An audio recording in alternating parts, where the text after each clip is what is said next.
며느리를 절대 믿지 말라고요? 병실 복도의 선전은 그 한마디에 온몸이 얼어붙었습니다. 시어머니가 임종 직전 간호사에게 몰래 건넨 편지 한 장이 제 인생을 무너뜨리기 시작했습니다. 7년 동안 밤낮 없이 병원을 오가며 약을 챙기고 등을 닦아드리고 한 번도 불평 없이 시어머니를 모셨던 저였습니다. 그런데 왜 마지막 순간에 저를 의심하라는 말을 남기신 걸까요? 남편은 제 눈을 똑바로 쳐다보며 물었습니다. 당신 무슨 비밀 있는 거야? 친척들은 수군거렸습니다. 며느리가 돈을 빼돌렸대.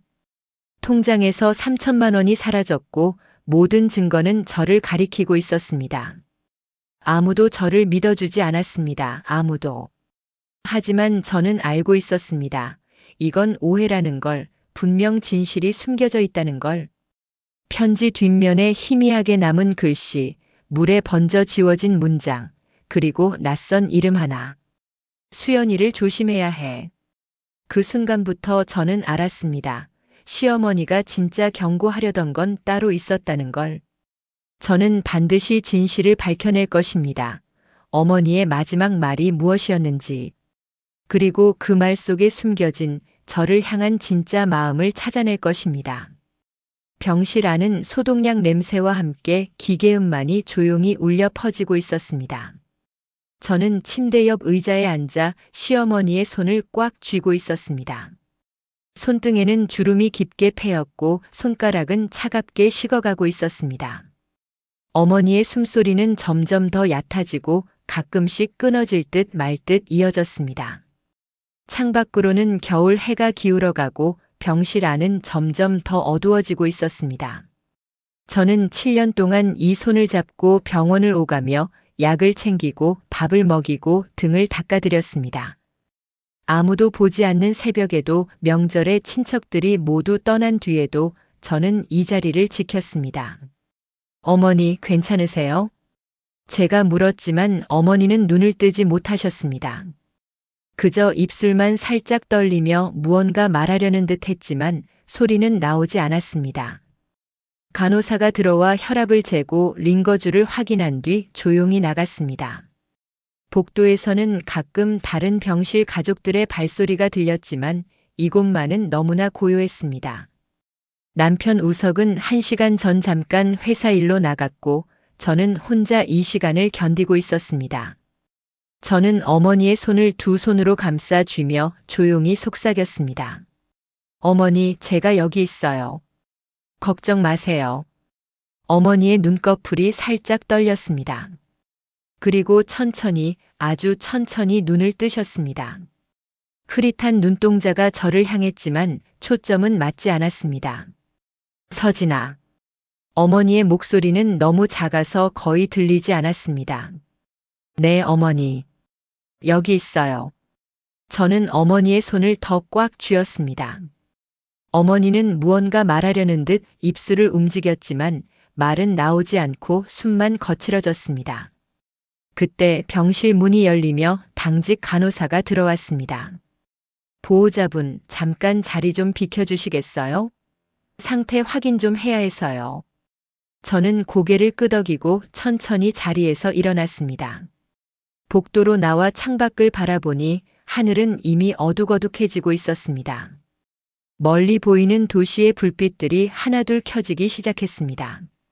그런데 그때 병실 안에서 들려오는 소리가 제 발걸음을 멈추게 했습니다. 간호사님, 이거 꼭 전해주세요. 어머니의 목소리였습니다. 저는 깜짝 놀라 병실 문 쪽으로 몸을 돌렸습니다. 문틈 사이로 어머니가 간호사에게 무언가 작은 봉투를 건네는 모습이 보였습니다. 간호사는 당황한 듯 봉투를 받아들고 어머니의 얼굴을 내려다보고 있었습니다. 며느리 절대 믿으면 안 돼요. 어머니의 목소리가 떨리며 복도까지 들려왔습니다. 저는 그 자리에 얼어붙었습니다. 심장이 쿵쾅거리며 귀가 먹먹해지는 느낌이었습니다. 무슨 말씀을 하신 걸까요? 방금 저에 대해 무슨 말을 하신 걸까요? 간호사는 고개를 끄덕이며 봉투를 주머니에 넣고 조용히 병실 문을 열었습니다. 저와 눈이 마주쳤을 때 간호사의 표정은 묘하게 굳어 있었습니다. 보호자분, 들어가셔도 됩니다. 간호사는 그렇게 말하고는 빠르게 복도로 사라졌습니다. 저는 다리가 떨렸지만 억지로 병실 안으로 들어갔습니다. 어머니는 다시 눈을 감고 계셨고 숨소리만이 가늘게 이어지고 있었습니다. 저는 다시 의자에 앉아 어머니의 손을 잡았지만 이번에는 그 손이 낯설게 느껴졌습니다. 방금 들은 그 말이 제 머릿속에서 계속 맴돌았습니다. 며느리를 절대 믿으면 안 돼요. 어머니는 왜 그런 말씀을 하신 걸까요? 7년 동안 제가 무엇을 잘못한 걸까요? 병실 안은 여전히 조용했지만 저는 이제 그 고요함이 두렵게만 느껴졌습니다. 그날 밤 어머니는 결국 눈을 뜨지 못하셨습니다. 새벽 3시 심장 박동이 멈추고 긴 숨이 끝났을 때 저는 그저 멍하니 앉아 있었습니다. 남편 우석이 급히 달려왔고 의사와 간호사들이 분주하게 움직였지만 모든 게 느리게만 느껴졌습니다. 고인의 명복을 빕니다. 의사의 말이 떨어지자 우석은 어머니의 손을 잡고 한참을 울었습니다. 저도 눈물이 났지만 머릿속에서는 계속 그 말이 맴돌았습니다. 며느리를 절대 믿으면 안 돼요. 장례식장은 이틀 뒤에 치러졌고 친척들과 지인들이 모여들기 시작했습니다. 저는 상복을 입고 조문객들을 맞이하며 인사를 받고 음식을 준비하고 정신없이 움직였습니다. 그런데 이상하게도 사람들의 시선이 예전과 달랐습니다. 서진 씨, 그동안 정말 고생 많으셨어요. 작은아버지의 부인이 제 손을 잡으며 말했지만 그 눈빛은 왠지 차갑게 느껴졌습니다. 아니에요, 당연한 일이었는걸요. 저는 웃으며 대답했지만 그분은 금방 자리를 떴습니다. 장례식장 한편에서는 친척들이 모여 수군거리는 소리가 들렸습니다. 그런데 들었어? 어머니가 마지막에 뭐라고 하셨다던데. 응, 나도 들었어. 간호사한테 편지 남기셨다잖아. 저는 그 말을 듣는 순간 등골이 서늘해졌습니다. 어머니가 남긴 편지가 벌써 소문으로 퍼진 걸까요? 우석은 빈소 앞에서 조문객들을 맞이하느라 바빴고 저는 혼자 뒷정리를 하며 불안감을 삼켰습니다. 그날 오후 장례식을 함께 도와주던 간호사 박혜린이 저를 찾아왔습니다. 혜린은 어머니가 마지막 한 달 동안 병실을 돌봐주셨던 분이었습니다. 보호자님, 잠깐 말씀 좀 드릴 게 있어요. 혜린은 저를 조용한 복도 끝으로 데려가더니 조심스럽게 말을 꺼냈습니다. 사실 어머님께서 돌아가시기 전에 저한테 편지 하나를 주셨어요. 제 심장이 쿵 하고 내려앉는 느낌이었습니다. 그 편지 뭐라고 쓰여 있었나요? 저는 떨리는 목소리로 물었습니다. 혜리는 잠시 망설이다가 가방에서 작은 봉투를 꺼냈습니다. 어머님이 이걸 꼭 가족분들께 전해달라고 하셨는데 솔직히 말씀드리면 저도 내용이 좀 이상해서요. 혜린이 봉투를 건네며 조심스럽게 덧붙였습니다. 어머님 상태가 그때 많이 안 좋으셨거든요. 혼란스러워하시고 정신이 오락가락하셨어요. 저는 떨리는 손으로 봉투를 받았습니다. 봉투는 작고 낡았으며 어머니의 손글씨로 가족에게라고 적혀 있었습니다. 제가 먼저 읽어봐도 될까요? 혜리는 고개를 끄덕였습니다. 저는 천천히 봉투를 뜯었습니다. 안에는 편지지 한 장이 들어 있었는데 글씨가 떨리고 흐릿했습니다. 어머니가 마지막 힘을 다해 쓰신 글이라는 게 느껴졌습니다. 며느리를 절대 믿지. 편지의 첫 문장을 읽는 순간 제 손이 떨렸습니다. 그런데 이상했습니다. 그 뒤로 이어지는 문장은 물에 번진 듯 글씨가 흐릿해서 거의 읽을 수 없었습니다. 이게 무슨 뜻이죠? 저는 혜린을 올려다보며 물었습니다. 혜린도 난처한 표정으로 고개를 저었습니다. 저도 잘 모르겠어요. 어머님이 그 말씀을 하실 때 숨이 많이 가빠지셨고 제대로 말씀을 못 하셨거든요. 그럼 어머니가 정확히 뭐라고 하셨나요? 제 목소리가 떨렸습니다.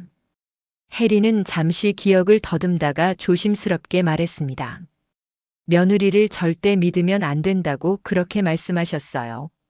그런데 그 뒤에 뭔가 더 말씀하려고 하셨는데 기침을 하시더니 말을 잇지 못하셨어요. 저는 편지를 다시 들여다봤습니다. 흐릿한 글씨들이 저를 향해 비난하는 것처럼 느껴졌습니다. 보호자님, 어머님이 그 당시에 정말 많이 혼란스러워 하셨어요. 저는 그냥 병세 때문에 그러신 거라고 생각해요. 혜린의 말이 위로가 되지 않았습니다. 저는 편지를 다시 봉투에 넣고 천천히 혜린에게 돌려주려다가 멈췄습니다.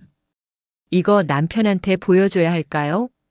혜린은 난처한 표정으로 입술을 깨물었습니다. 그건 보호자님이 결정하실 문제인 것 같아요.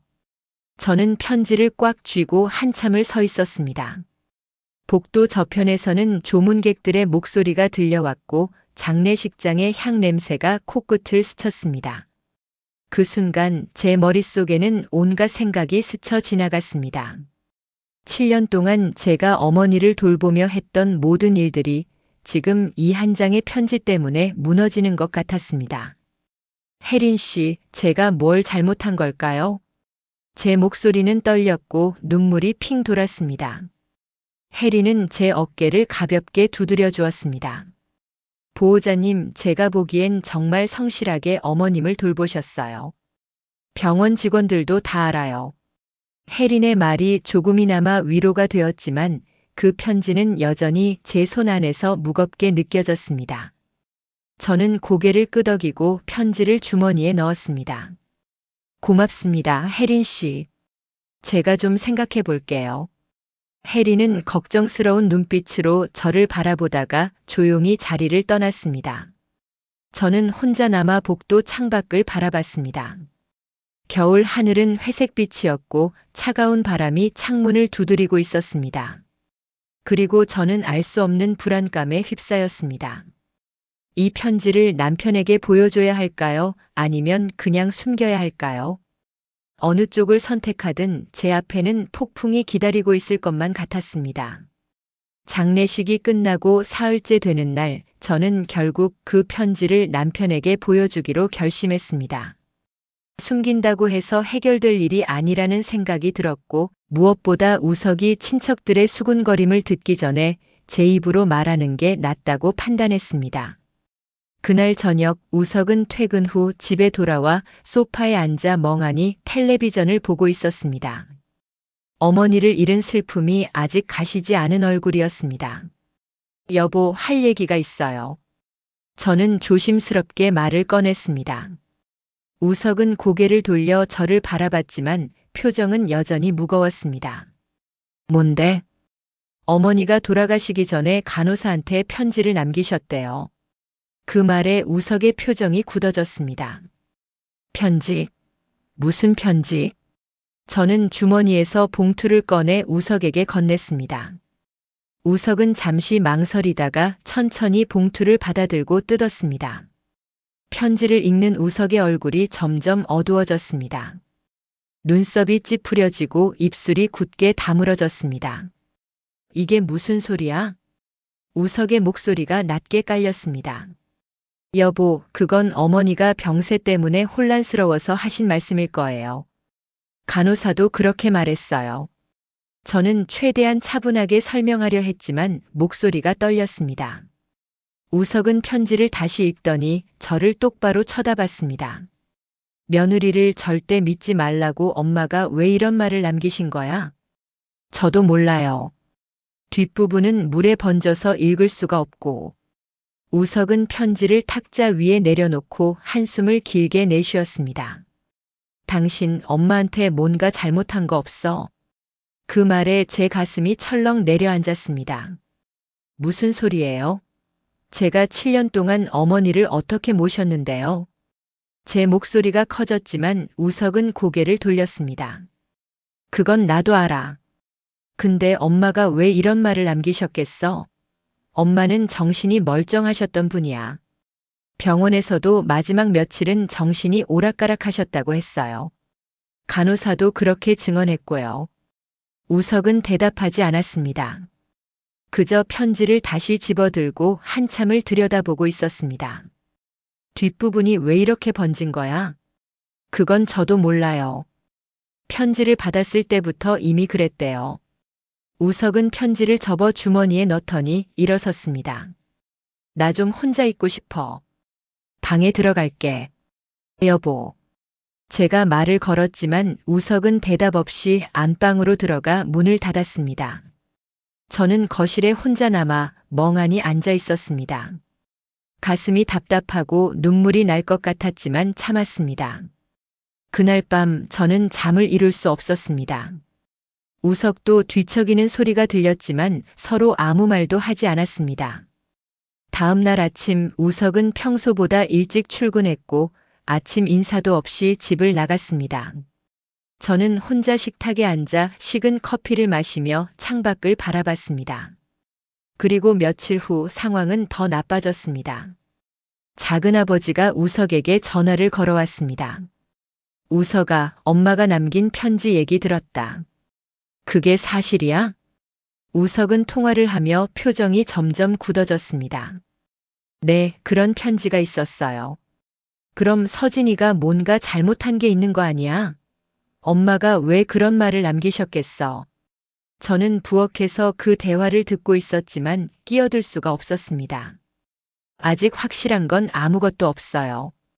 편지도 일부가 번져서 정확한 내용을 알 수 없고요. 그래도 엄마 말씀인데 무시할 수는 없지 않아? 우석아, 너 혹시 서진이가 엄마 재산 같은 거 노린 거 아니야? 그 말을 듣는 순간 제 손에 들린 컵이 떨렸습니다. 우석은 잠시 침묵하다가 낮은 목소리로 대답했습니다. 그런 건 아닐 거예요. 아닐 거라니? 확신이 없잖아. 우석아, 요즘 세상에 뭘 믿어? 조심해야 돼. 통화가 끝나고 우석은 전화기를 내려놓고 한참을 서 있었습니다. 저는 부엌에서 나와 우석을 바라봤습니다. 여보, 방금 무슨 얘기 들었죠? 우석은 고개를 들어 저를 보더니 시선을 피했습니다. 아무것도 아니야. 아무것도 아니지 않잖아요. 작은아버지가 저에 대해 뭐라고 한 거예요? 제 목소리가 떨렸습니다. 우석은 한숨을 쉬며 소파에 앉았습니다. 서진아, 나도 혼란스러워. 엄마가 왜 그런 말을 남기셨는지 도무지 이해가 안 돼. 저도 이해가 안 돼요. 하지만 저는 어머니께 잘못한 게 없어요. 우석은 고개를 끄덕였지만 그 눈빛은 예전 같지 않았습니다. 나도 그렇게 믿고 싶어. 근데 당신 혹시 엄마한테 숨긴 거 있어? 네. 저는 깜짝 놀라 우석을 쳐다봤습니다. 무슨 비밀이라도 엄마가 알게 된 거라도 있냐고. 무슨 소리예요? 저한테 무슨 비밀이 있어요? 제 목소리가 커졌지만 우석은 여전히 의심스러운 표정이었습니다. 그럼 왜 엄마가 그런 말을 남기셨겠어? 그건 저도 몰라요. 하지만 분명히 오해예요. 어머니 상태가 안 좋으셨잖아요. 우석은 대답하지 않고 그저 창밖을 바라보고 있었습니다. 그 순간 저는 깨달았습니다. 남편이 저를 의심하기 시작했다는 걸. 7년 동안 함께한 시간도 제가 어머니를 돌본 모든 순간도 이 한 장의 편지 앞에서는 아무 의미가 없다는 걸. 저는 더 이상 말을 잇지 못하고 그 자리에 멍하니 서 있었습니다. 우석은 일어서서 현관으로 걸어가더니 구두를 신었습니다. 나 좀 바람 쐬고 올게. 여보. 제가 불렀지만 우석은 돌아보지 않고 문을 열고 나갔습니다. 저는 혼자 남은 거실에서 무너지는 것 같은 기분이었습니다. 창밖으로는 겨울비가 내리기 시작했고 차가운 빗소리만이 정막을 채우고 있었습니다. 그리고 저는 그때 알았습니다. 이건 시작일 뿐이라는 걸. 어머니가 남긴 그 한마디가 제 삶 전체를 뒤흔들기 시작했다는 걸. 그날 이후로 우석의 태도는 확연하게 달라졌습니다. 아침에 일어나면 인사는 했지만 눈을 제대로 마주치지 않았습니다. 저녁 식사 시간에도 말수가 줄었고 대화는 필요한 것들로만 제한되었습니다. 오늘 저녁 뭐 먹을까? 아무거나. 회사 일은 괜찮아? 응. 그게 전부였습니다. 저는 매일 밤 침대에 누워서도 잠을 이루지 못했고 우석도 마찬가지였습니다. 둘 다 천장만 바라보며 각자의 생각에 잠겨 있었습니다. 일주일쯤 지났을 때 우석은 퇴근 후 집에 들어오자마자 제게 물었습니다. 서진아, 엄마 통장 비밀번호 알아? 저는 설거지를 하다가 손을 멈췄습니다. 네. 왜요? 그냥 정리해야 할 것들이 있어서. 우석의 목소리는 평소와 달랐습니다. 비밀번호는 몰라요. 어머니가 따로 말씀하신 적 없어요. 우석은 고개를 끄덕였지만 표정은 여전히 의심스러워 보였습니다. 그래? 근데 엄마 지갑은 어디 있어? 서랍장 위에 있을 거예요. 장례식 끝나고 그대로 둔 것 같은데요. 우석은 안방으로 들어가더니 한참 동안 뭔가를 뒤지는 소리가 들렸습니다. 저는 불안한 마음에 안방 문 앞까지 갔지만 들어가지는 못했습니다. 얼마 후 우석이 문을 열고 나왔습니다. 손에는 어머니의 낡은 수첩 한 권이 들려 있었습니다. 이거 당신 본 적 있어? 우석이 수첩을 보여주며 물었습니다. 아니요, 처음 봐요. 그게 뭔데요? 엄마 수첩인 것 같은데 여기 이상한 메모들이 있어. 우석은 수첩을 펼쳐 보여주었습니다. 거기에는 어머니의 손글씨로 날짜와 함께 짧은 문장들이 적혀 있었습니다. 2023년 5월 12일 서진이 전화통화 길었음 누구랑? 2023년 7월 3일 서진이 외출 잦아짐 어디 가는지 모름. 2023년 9월 20일 서진이 표정 어두움 무슨 일 있나? 제 이름이 적힌 메모들을 보는 순간 등골이 서늘해졌습니다. 이게 뭐예요? 제 목소리가 떨렸습니다. 나도 그게 궁금해. 엄마가 왜 당신을 이렇게 관찰하신 거야? 관찰이요? 이건 그냥 일상적인 메모 아니에요? 저는 애써 침착함을 유지하려 했지만 목소리는 이미 흔들리고 있었습니다. 우석은 수첩을 다시 넘기며 다른 페이지를 보여주었습니다. 여기도 봐. 서진이 은행 자주 감 왜? 이런 메모도 있어. 저 그냥 생활비 찾으러 간 거예요. 이게 뭐가 이상해요? 제 목소리가 커졌지만 우석은 고개를 저었습니다. 서진아, 솔직하게 말해줘. 당신 정말 엄마한테 숨긴 거 없어? 없다고 했잖아요. 저는 거의 소리를 지르다시피 했습니다. 우석은 한숨을 쉬며 수첩을 탁자 위에 내려놓았습니다. 나도 당신을 믿고 싶어. 근데 이걸 보면 엄마가 뭔가 눈치채신 게 분명해. 뭘 눈치챘다는 거예요? 저는 7년 동안 성실하게 어머니를 돌봤어요. 제 눈에서 눈물이 흘러내렸습니다. 우석은 잠시 저를 바라보다가 시선을 돌렸습니다. 미안해. 근데 나도 혼란스러워. 시간 좀 줘. 우석은 그렇게 말하고는 다시 안방으로 들어가 문을 닫았습니다. 저는 거실에 혼자 남아 무너지듯 소파에 앉았습니다. 손은 떨렸고 가슴은 답답했습니다. 어머니가 왜 저를 그렇게 관찰하셨을까요? 저는 정말 아무 잘못도 하지 않았는데 왜 의심을 받아야 하는 걸까요? 그날 밤 저는 전화 한 통을 받았습니다. 신우이 장민이었습니다.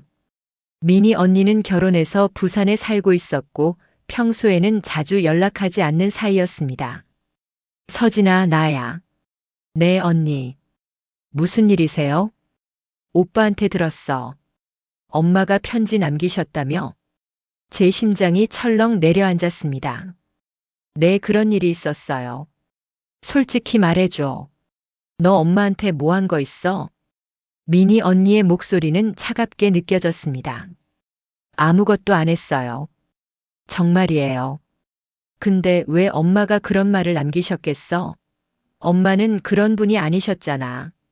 언니, 어머니 병세가 안 좋으셔서 그러신 거예요. 간호사도 그렇게 말했어요. 간호사 말이 다 맞는 건 아니잖아. 서진아, 너 혹시 엄마 재산 노린 거 아니지? 그 말에 제 손이 떨렸습니다. 언니, 그게 무슨 말씀이세요? 저는 그런 사람 아니에요. 그럼 왜 엄마가 너를 그렇게 관찰하셨겠어? 오빠한테 수첩 얘기 들었어. 거기 내 이름이 계속 나온다며? 그건 저도 이유를 모르겠어요.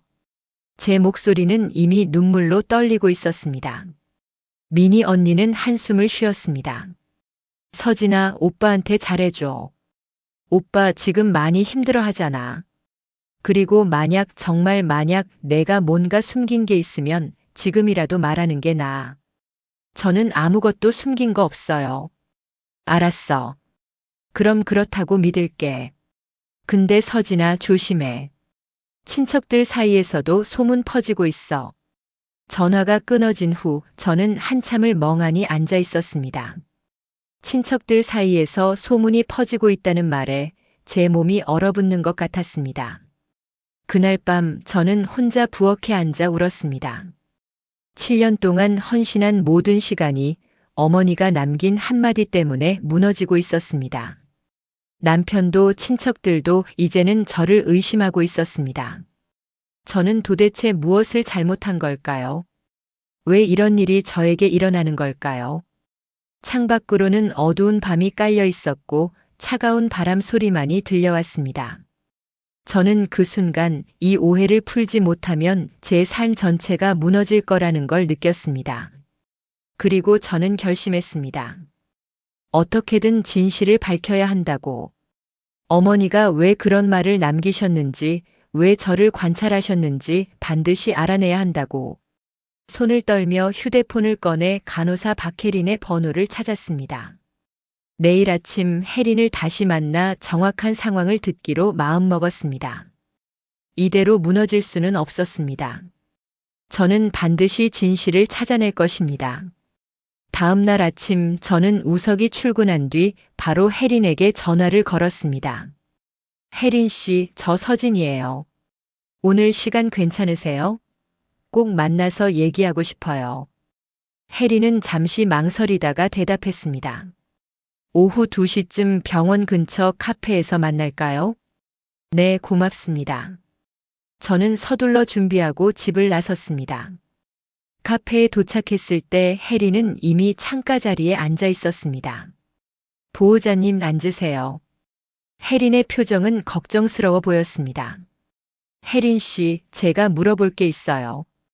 어머니가 마지막에 정확히 뭐라고 하셨나요? 저는 곧바로 본론을 꺼냈습니다. 혜린은 커피잔을 내려놓고 천천히 기억을 떠올렸습니다. 어머님이 제 손을 잡으시더니 숨을 몰아쉬면서 말씀하셨어요. 며느리를 절대 믿으면 안 되라고요. 그 뒤에는요? 더 말씀하신 게 없었나요? 네, 그 뒤에 뭔가 더 말씀하려고 하셨는데 기침을 심하게 하시더니 말을 잇지 못하셨어요. 그리고 편지를 제 손에 쥐어주셨죠. 혜린의 말을 들으며 저는 답답함을 느꼈습니다. 어머니 상태가 그때 어떠셨어요? 정신이 온전하셨나요? 혜린은 고개를 저었습니다. 솔직히 말씀드리면 그날 어머님은 많이 혼란스러워 하셨어요. 간호 기록에도 다 남아 있어요. 계속 헛소리를 하시기도 하셨고 과거와 현재를 혼동하시기도 했어요. 그 말에 조금이나마 안도감이 들었습니다. 그럼 그 말도 병세 때문에 잘못 나온 거일 수 있겠네요. 혜린은 조심스럽게 고개를 끄덕였습니다. 가능성은 있죠. 하지만 보호자님. 네. 어머님이 그 말을 하실 때 표정이 굉장히 심각하셨어요. 무언가 꼭 전하고 싶어 하시는 것처럼 보였어요. 제 가슴이 다시 무거워졌습니다. 혜린 씨, 제가 정말 어머니를 잘못 모신 게 있을까요? 제 목소리가 떨렸습니다. 혜린은 제 손을 가볍게 잡아주었습니다. 보호자님, 제가 본 한 보호자님은 정말 성실하게 어머님을 돌보셨어요. 병원 직원들도 다 알아요. 그건 의심할 여지가 없어요. 그럼 왜 어머니가 그런 말을 남기셨을까요? 그건 저도 모르겠어요. 혹시 어머님이 과거에 무슨 일을 겪으신 적 있으세요? 트라우마 같은 거요. 혜린의 질문에 저는 잠시 생각해 봤습니다. 트라우마요? 글쎄요, 시아버지가 돌아가신 게 10여 년 전인데 그 이후로는 특별한 일이 없었던 것 같은데요. 혹시 사기를 당하신 적이라든지 누군가를 믿었다가 배신당한 경험 같은 거요? 그 말에 문득 떠오르는 기억이 있었습니다. 아, 맞다. 몇 년 전에 어머니가 보이스피싱 비슷한 걸 당하신 적이 있어요. 다행히 은행에서 막아줘서 큰 피해는 없었지만 그 이후로 어머니가 사람들을 쉽게 믿지 못하셨어요. 해리는 고개를 끄덕였습니다. 그럴 수도 있겠네요. 병세가 악화되면서 그때 기억이 되살아나서 누군가를 경계하라는 말을 하신 걸 수도 있어요. 그럼 저를 경계하라는 게 아니라 다른 누군가를 경계하라는 말이었을 수도 있다는 거네요. 가능성은 있죠. 하지만 확실한 건 편지를 제대로 해독해봐야 알 수 있을 것 같아요. 저는 혜린과 헤어진 뒤 집으로 돌아오는 길에 계속 생각했습니다. 어머니가 정말 저를 의심하신 걸까요? 아니면 다른 누군가를 경계하라는 말이었을까요? 그런데 집에 도착하니 현관 앞에 낯선 차 한 대가 서 있었습니다. 불길한 예감이 들어 서둘러 집 안으로 들어갔습니다. 거실에는 우석과 함께 작은아버지 부부 그리고 시누이 미니 언니가 앉아 있었습니다. 어머, 언니들 무슨 일이세요? 저는 당황하며 인사를 했습니다. 작은아버지가 심각한 표정으로 저를 바라봤습니다. 서진 씨, 우리 좀 얘기합시다. 네, 무슨 일인데요? 저는 가방을 내려놓고 조심스럽게 소파에 앉았습니다. 작은아버님은 탁자 위에 서류 몇 장을 내려놓았습니다. 이게 뭐예요? 제가 물었지만 우석은 고개를 돌려 대답하지 않았습니다. 형님 통장 거래 내역이야. 우리가 은행에서 받아왔어. 작은아버님의 목소리가 무겁게 깔렸습니다. 그게 왜요? 제 목소리가 떨렸습니다. 여기 좀 봐. 작년부터 계속 인출 내역이 있어. 한 번에 100만 원씩, 많을 때는 200만 원씩. 작은아버님이 서류를 가리키며 말했습니다. 그건 생활비랑 병원비로 쓴 거예요. 저는 애써 침착하게 대답했습니다. 그래? 그럼 영수증 있어? 작은 어머님이 날카롭게 물었습니다. 영수증이요? 그건 다 버렸어요.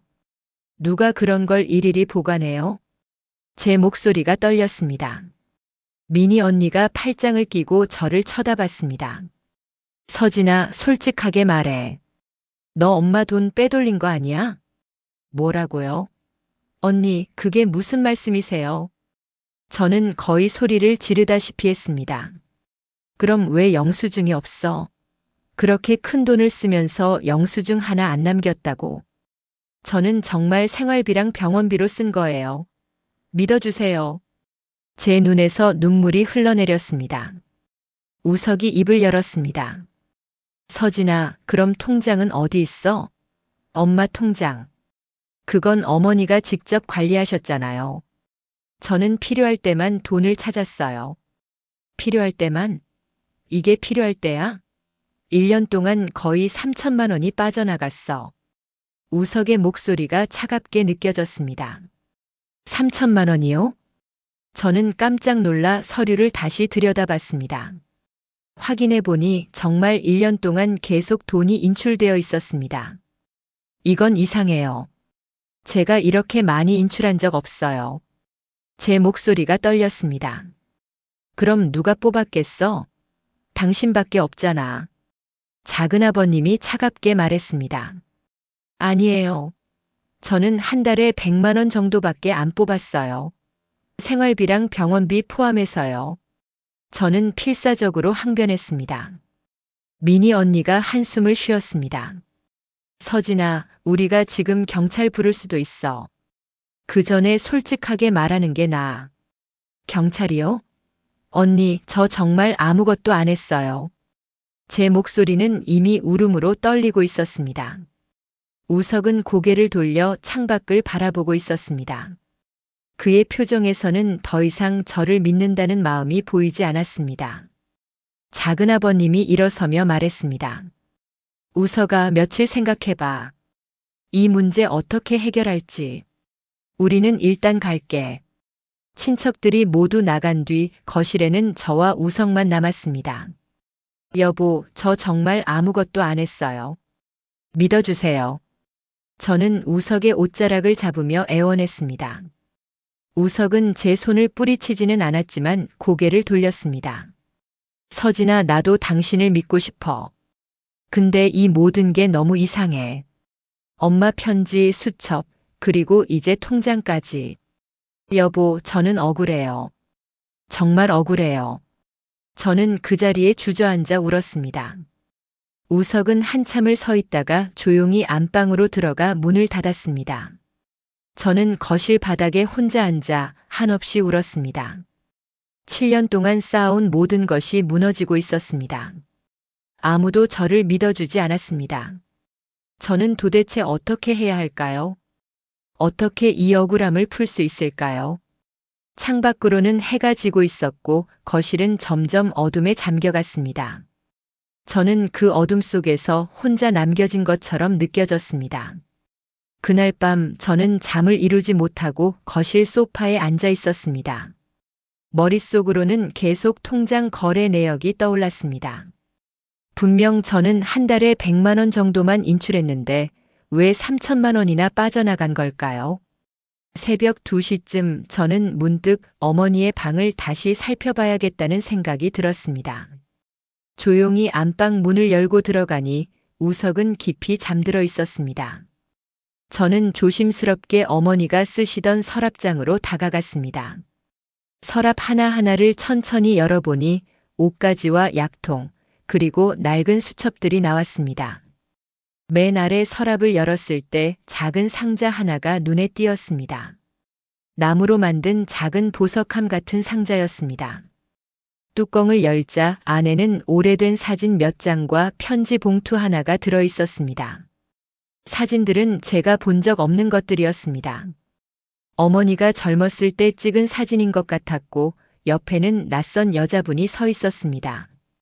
편지 봉투는 누렇게 발해 있었고 봉투에는 정임에게라고 적혀 있었습니다. 저는 조심스럽게 편지를 꺼내 펼쳤습니다. 글씨는 떨리고 흐릿했지만 읽을 수는 있었습니다. 정임아, 미안해. 내가 너를 속였어. 그 돈은 내가 다 썼어. 용서해줘. 편지는 짧았고 끝에는 수연이라는 이름이 적혀 있었습니다. 수연이라는 이름은 제가 들어본 적이 없었습니다. 저는 편지를 다시 읽어보며 이게 어머니가 과거에 겪으신 일과 관련이 있을 거라고 직감했습니다.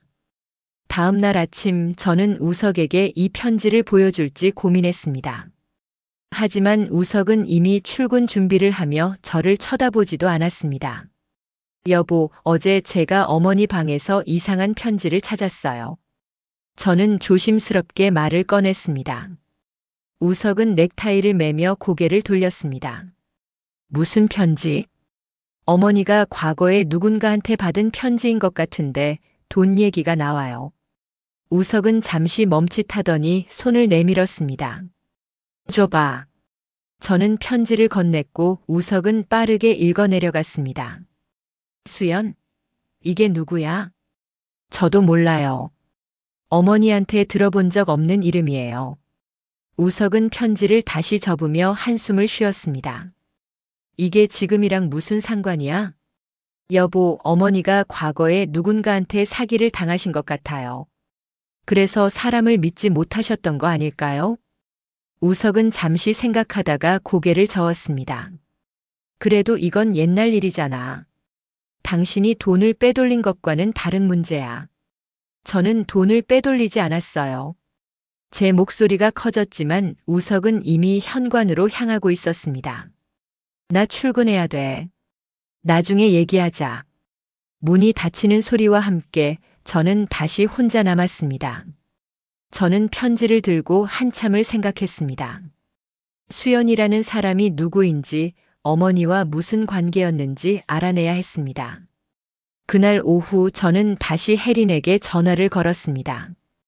혜린 씨, 어머니 병원 기록을 좀 더 자세히 볼 수 있을까요? 특히 어머니가 하신 말씀들이요. 혜린은 잠시 망설이다가 대답했습니다. 간호일지는 개인정보라서 함부로 보여드릴 수는 없는데요. 하지만 제가 개인적으로 기억하는 건 말씀드릴 수 있어요. 괜찮아요. 어머니가 혹시 수연이라는 이름을 말씀하신 적 있나요? 전화 너머로 혜린이 생각하는 소리가 들렸습니다. 수연이요? 맞다. 한번 그런 이름을 말씀하신 적이 있어요. 제 심장이 빠르게 뛰기 시작했습니다. 뭐라고 하셨어요? 정확히는 기억 안 나는데 수연이를 조심해야 해라는 말을 하셨던 것 같아요. 그때 많이 혼란스러워 하셔서 헛소리인 줄 알았어요. 수연이를 조심해야 한다고요? 네, 그리고 또 며느리라는 말도 함께 하셨던 것 같아요. 정확히는 며느리한테 수연이 얘기하지 마였나? 기억이 정확하지 않아서 죄송해요. 저는 전화를 끊고 편지를 다시 펼쳐봤습니다. 어머니가 마지막에 남기신 말이 이제야 조금씩 윤곽이 잡히는 것 같았습니다. 며느리를 절대 믿지 말라는 말이 아니라 며느리를 위해 수연이를 조심하라는 뜻이었던 게 아닐까요? 저는 서둘러 컴퓨터를 켜고 어머니의 과거를 조사하기 시작했습니다. 어머니의 옛 주소지, 친구들, 그리고 수연이라는 이름을 검색했습니다. 1시간쯤 지났을 때 오래된 신문 기사 하나가 눈에 띄었습니다. 부동산 사기 피해자 10여 명, 용의자 김수연 구속. 기사는 15년 전 것이었고 내용을 읽어보니 김수연이라는 여자가 지인들을 상대로 부동산 투자 사기를 쳤다는 내용이었습니다. 피해자 명단에는 어머니 이름 김정임이 포함되어 있었습니다. 저는 손이 떨렸습니다. 어머니가 15년 전에 사기를 당하셨던 거였습니다. 그것도 아주 가까운 지인한테요. 저는 계속 검색하다가 또 다른 기사를 발견했습니다. 부동산 사기범 김수연 복역 후 출소. 기사는 3년 전 것이었습니다. 김수연이 10년형을 받고 복역하다가 모범수로 2년 감형받아 출소했다는 내용이었습니다. 저는 심장이 빠르게 뛰는 걸 느꼈습니다. 김수연이 출소했다면 어머니를 다시 찾아왔을 수도 있습니다. 그리고 어머니는 그걸 두려워하셨을 수도 있습니다. 저는 서둘러 통장 거래 내역을 다시 꺼내 확인했습니다. 3천만 원이 빠져나가기 시작한 시점이 정확히 3년 전부터였습니다. 김수연이 출소한 시점과 정확히 일치했습니다. 저는 온몸에 소름이 돋았습니다. 어머니는 김수연에게 협박을 받거나 돈을 뜯기고 계셨던 게 아닐까요?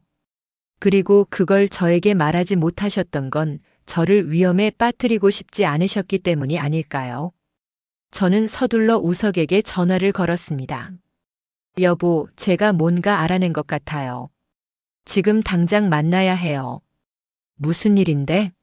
나 지금 회의 중이야. 어머니가 과거에 사기를 당하셨어요. 그 사람이 3년 전에 출소했어요. 그리고 그때부터 통장에서 돈이 빠져나가기 시작했어요. 전화 너머로 우석이 숨을 들이쉬는 소리가 들렸습니다. 진짜야? 네, 제가 기사까지 찾았어요. 지금 당장 보여드릴게요. 알았어. 저녁에 집에 가서 얘기하자. 전화를 끊고 저는 처음으로 한 줄기 희망을 느꼈습니다. 이제야 진실이 드러나기 시작하는 것 같았습니다. 어머니가 남기신 말의 진짜 뜻을 이해할 수 있을 것 같았습니다. 하지만 아직 풀리지 않은 의문이 남아 있었습니다. 김수연은 지금 어디에 있을까요? 그리고 어머니는 왜 이 모든 걸 숨기셨을까요? 저는 반드시 이 모든 진실을 밝혀낼 것입니다. 창밖으로는 해가 기울고 있었고 저는 컴퓨터 화면을 응시하며 더 많은 단서를 찾기 시작했습니다. 그날 저녁 우석이 퇴근하자마자 집으로 돌아왔습니다. 평소보다 일찍 온 걸 보니 제 전화가 신경 쓰였던 것 같았습니다. 여보, 여기 좀 봐요. 저는 서둘러 컴퓨터 화면을 가리키며 기사를 보여줬습니다. 우석은 천천히 기사를 읽어 내려갔고 표정이 점점 굳어졌습니다. 이 김수연이라는 사람이 엄마를 사기친 거야? 네, 15년 전 일이에요. 그리고 3년 전에 출소했어요. 우석은 통장 거래 내역을 다시 펼쳐봤습니다. 그럼 이 돈이 김수연한테 간 거란 말이야? 그럴 가능성이 높아요. 출소 시점이랑 돈이 빠져나간 시점이 정확히 일치해요. 우석은 한참을 생각하다가 고개를 저었습니다. 근데 왜 엄마가 그 사람한테 돈을 줬을까? 사기꾼한테 왜? 협박을 받으셨을 수도 있어요. 아니면 무서워서 돈을 주신 거일 수도 있고요. 저는 조심스럽게 말했습니다. 우석은 소파에 앉으며 깊은 한숨을 쉬었습니다. 그럼 엄마가 마지막에 남긴 말도 당신 얘기가 아니라 김수연 얘기였을 수도 있겠네. 저도 그렇게 생각해요.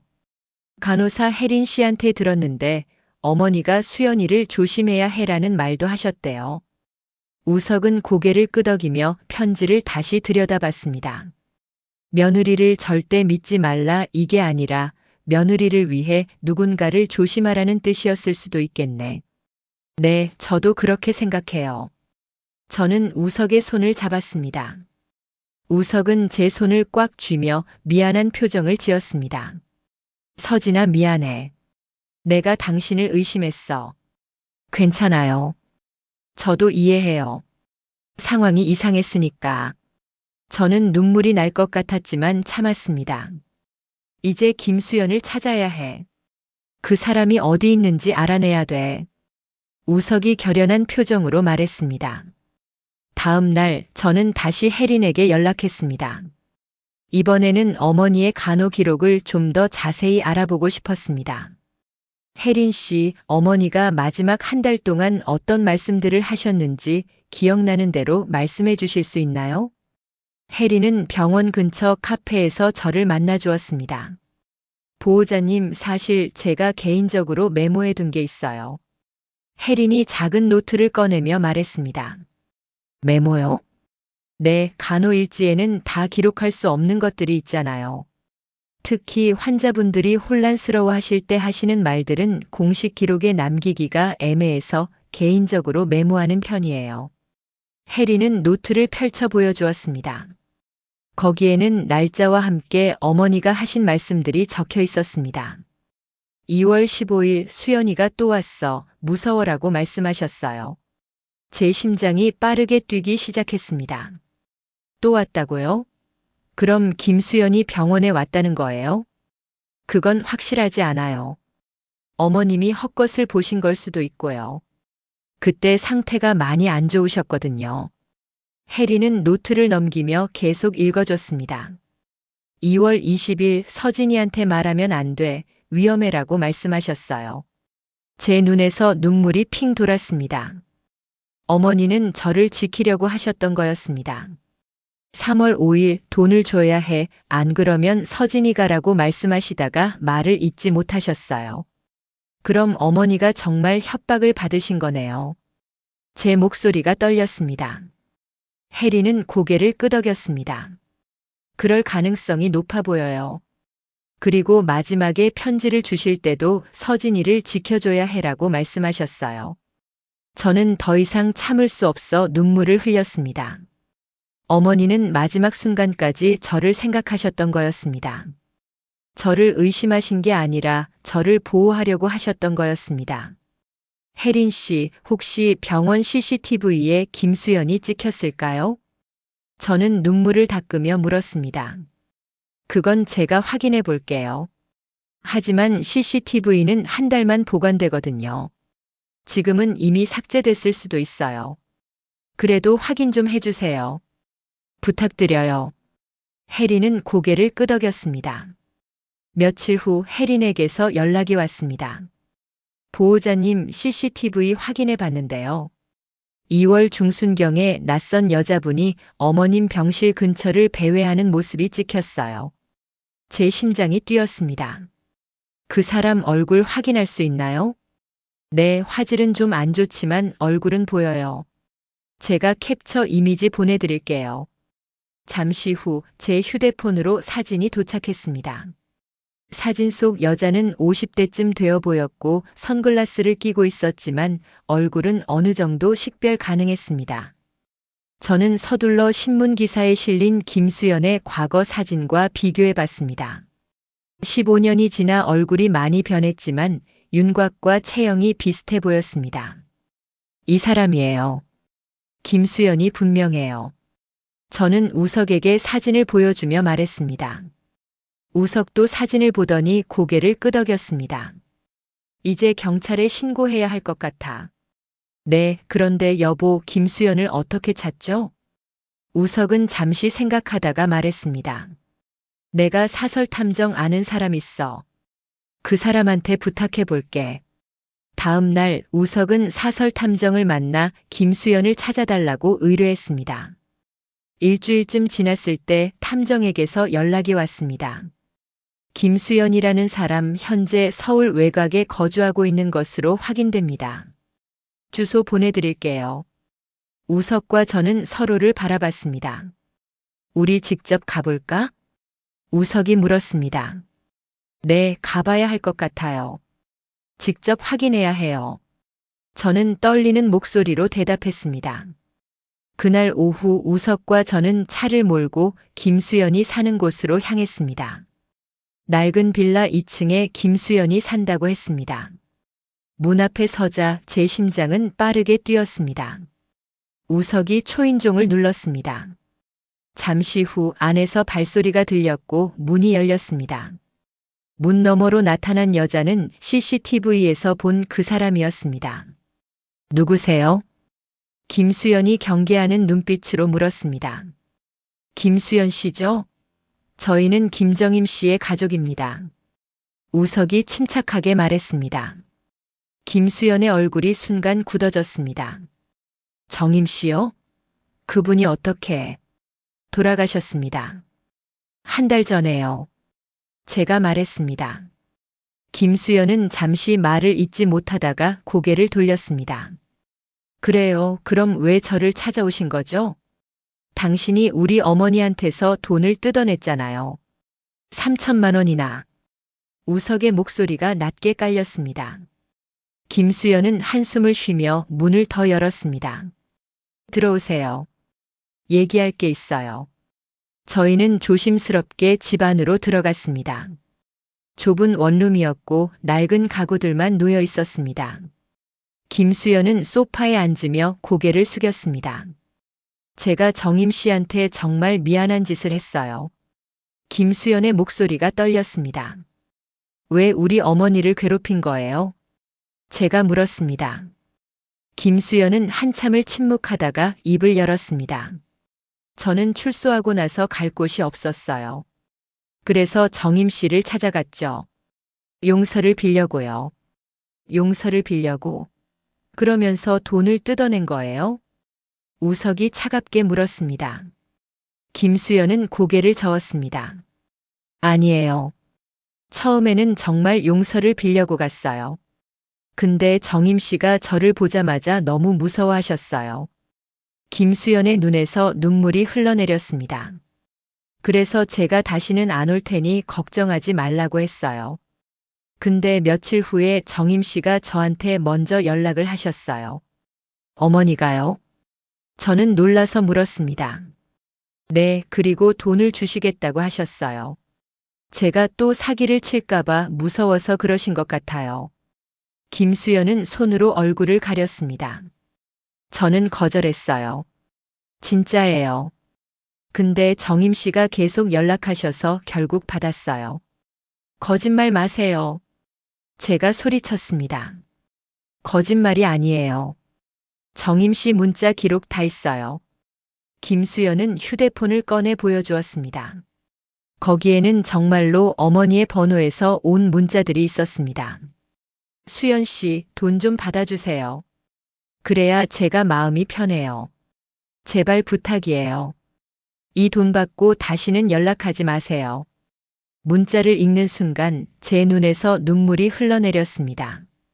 어머니는 김수연이 무서워서 돈을 주고서라도 멀리 보내려고 하셨던 거였습니다. 김수연의 집을 나온 후 저와 우석은 차 안에서 한참을 말없이 앉아 있었습니다. 어머니가 보낸 문자들을 다시 떠올리니 가슴이 먹먹했습니다. 여보, 어머니가 얼마나 무서웠을까요? 제가 조용히 말했습니다. 우석은 고개를 끄덕이며 한숨을 길게 내쉬었습니다. 엄마는 우리한테 말하지 않으려고 하신 거야. 우리가 걱정할까봐. 그런데 왜 마지막에 그런 편지를 남기셨을까요? 아마 김수연이 다시 나타날까봐 두려우셨던 것 같아. 우리를 지키려고 하신 거지. 우석의 말에 저는 고개를 끄덕였습니다. 하지만 여전히 의문이 남아 있었습니다. 편지의 나머지 부분은 왜 물에 번졌을까요? 어머니가 정확히 무엇을 전하려고 하셨을까요? 여보, 편지 다시 한번 볼 수 있을까요? 저는 우석에게 물었습니다. 우석은 주머니에서 편지를 꺼내 제게 건넸습니다. 저는 편지를 펼쳐 햇빛에 비춰봤습니다. 흐릿하게 번진 글씨들이 보였지만 여전히 읽기 어려웠습니다. 이걸 복원할 수 있는 방법이 없을까요? 글쎄, 특수 장비가 필요할 거야. 경찰서에 가면 감식 전문가가 있을 텐데. 우석의 말에 저는 고개를 끄덕였습니다. 그럼 경찰서에 가봐요. 신고도 해야 하고 편지도 복원해야 해요. 우리는 바로 가까운 경찰서로 향했습니다. 담당 형사는 저희 이야기를 듣고 나서 진지한 표정을 지었습니다. 협박이나 공갈 혐의로 신고하시려는 거죠? 네, 하지만 피해자인 어머니가 이미 돌아가셔서. 우석이 말을 흐렸습니다. 형사는 고개를 끄덕였습니다. 일단 김수연 씨를 조사해야겠네요. 그리고 이 편지 저희 감식팀에 맡겨보겠습니다. 감사합니다. 저는 안도의 한숨을 쉬었습니다. 이틀 후 경찰서에서 연락이 왔습니다. 편지 복원이 어느 정도 완료되었다고 했습니다. 우석과 저는 서둘러 경찰서로 달려갔습니다. 형사는 복원된 편지 사진을 보여주었습니다. 특수장비로 물에 번진 부분을 복원해 봤습니다. 완벽하지는 않지만 대부분 읽을 수 있어요. 저는 떨리는 손으로 사진을 받아들었습니다. 며느리를 절대 믿지 말라는 말이 아니야. 그 뒤로 이어지는 문장이 선명하게 드러났습니다. 며느리를 위해서 조심해야 해. 수연이가 다시 나타날 수 있어. 혹시 서진이한테 접근하면 절대 믿지 말고 경찰에 신고해. 서진이를 지켜줘. 내가 못다한 일이야. 편지를 읽는 순간 제 눈에서 눈물이 쏟아졌습니다. 어머니는 저를 의심하신 게 아니었습니다. 저를 지키려고 하셨던 거였습니다. 우석도 편지를 읽더니 눈시울이 붉어졌습니다. 엄마가 끝까지 당신을 생각하신 거야. 우석은 제 어깨를 감싸 안았습니다. 저는 우석의 품에서 한참을 울었습니다. 억울했던 지난 몇 주가 주마등처럼 스쳐 지나갔습니다. 형사가 조심스럽게 말했습니다. 김수연 씨는 일단 참고인 조사를 진행할 예정입니다. 협박이나 공갈 증거가 명확하지 않아서 처벌까지는 어려울 수 있어요. 그래도 괜찮아요. 진실만 밝혀지면 돼요. 저는 눈물을 닦으며 말했습니다. 경찰서를 나온 후 저희는 어머니 산소가 있는 공원 묘지로 향했습니다. 묘비 앞에 서자 봄바람이 살랑살랑 불어왔습니다. 어머니, 이제 다 알았어요. 저는 묘비 앞에 무릎을 꿇고 앉았습니다. 어머니가 저를 얼마나 사랑하셨는지, 저를 지키려고 얼마나 애쓰셨는지 이제 알았어요. 눈물이 다시 흘러내렸습니다. 우석도 제 옆에 무릎을 꿇고 앉았습니다. 어머니, 제가 서진이를 의심해서 죄송해요. 이제는 다시는 그러지 않겠습니다. 우석의 목소리도 떨렸습니다. 우리는 한참을 그렇게 앉아 있었습니다. 바람 소리만이 조용히 들려왔습니다. 저는 가방에서 어머니의 낡은 수첩을 꺼냈습니다. 제 이름이 적힌 메모들을 다시 읽어봤습니다. 2023년 5월 12일 서진이 전화통화 길었음. 누구랑? 이제 이 메모의 의미를 알 것 같았습니다. 어머니는 저를 의심하신 게 아니라 제 주변에 혹시 수상한 사람이 있는지 걱정하셨던 거였습니다. 2023년 9월 20일 서진이 표정 어두움. 무슨 일 있나? 어머니는 제가 힘들어하는 걸 알고 계셨고 걱정하셨던 거였습니다. 저는 수첩을 꼭 안고 다시 한번 울었습니다. 우석이 제 등을 쓰다듬어 주었습니다. 서진아, 이제 집에 가자. 작은아버지랑 미니 누나한테도 진실을 알려줘야 해. 저는 고개를 끄덕였습니다. 그날 저녁 우석은 작은아버지와 미니 언니를 집으로 불렀습니다. 저희는 복원된 편지와 함께 김수연에 대한 모든 진실을 설명했습니다. 작은아버지는 편지를 읽고 나서 깊은 한숨을 쉬었습니다. 서진 씨, 정말 미안하오. 내가 당신을 의심했어. 괜찮아요, 작은아버님. 상황이 이상했으니까요. 저는 웃으며 대답했습니다. 미니 언니도 제 손을 잡았습니다. 서진아, 나도 미안해. 내가 너무 심하게 말했어. 언니, 다 지난 일이에요. 작은 어머님은 눈물을 닦으며 말했습니다. 정임 언니가 얼마나 고생하셨을까. 혼자 그 무서움을 견디셨다니. 그러게요. 우리한테 말씀하셨으면 좋았을 텐데. 우석이 안타까운 표정으로 말했습니다. 우리는 한참을 이야기를 나눴습니다. 어머니에 대한 추억도 앞으로 어떻게 할지도 이야기했습니다. 친척들이 돌아간 후 저와 우석은 거실 소파에 나란히 앉았습니다. 여보, 이제 다 끝난 거죠? 제가 물었습니다. 우석은 제 손을 꼭 잡았습니다. 응, 이제 다 끝났어. 진실이 밝혀졌으니까. 그동안 정말 힘들었어요. 나도. 미안해, 서진아. 내가 당신을 의심해서. 괜찮아요. 이제 다 이해해요. 우석은 저를 안아주었고 저는 그의 품에서 안도의 눈물을 흘렸습니다. 창밖으로는 봄밤의 별들이 반짝이고 있었습니다. 긴 겨울이 지나고 이제 봄이 온 것 같았습니다. 어머니가 남기신 마지막 메시지를 이제야 제대로 이해하게 되었습니다. 말은 오해될 수 있지만 마음은 결국 드러난다. 어머니의 마음이 이제야 온전히 제게 전해진 것 같았습니다. 저는 창밖을 바라보며 조용히 속삭였습니다. 어머니 사랑해요. 그리고 고마워요. 바람이 창문을 살짝 두드리는 것 같았습니다. 마치 어머니가 대답하시는 것처럼 느껴졌습니다. 저는 우석의 손을 꼭 쥐고 미소를 지었습니다. 이제 우리는 다시 시작할 수 있을 것 같았습니다. 어머니의 사랑을 가슴에 안고 더 단단한 가족으로 살아갈 수 있을 것 같았습니다. 진실이 밝혀진 후 며칠 동안은 평온했습니다. 우석과 저는 다시 예전처럼 대화하고 함께 저녁을 먹고 웃을 수 있었습니다. 하지만 그 평온은 오래가지 못했습니다.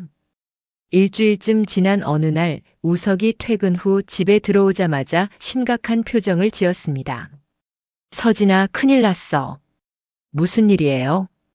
저는 놀라서 물었습니다. 우석은 가방에서 서류 봉투를 꺼냈습니다. 오늘 회사에 이게 배달됐어.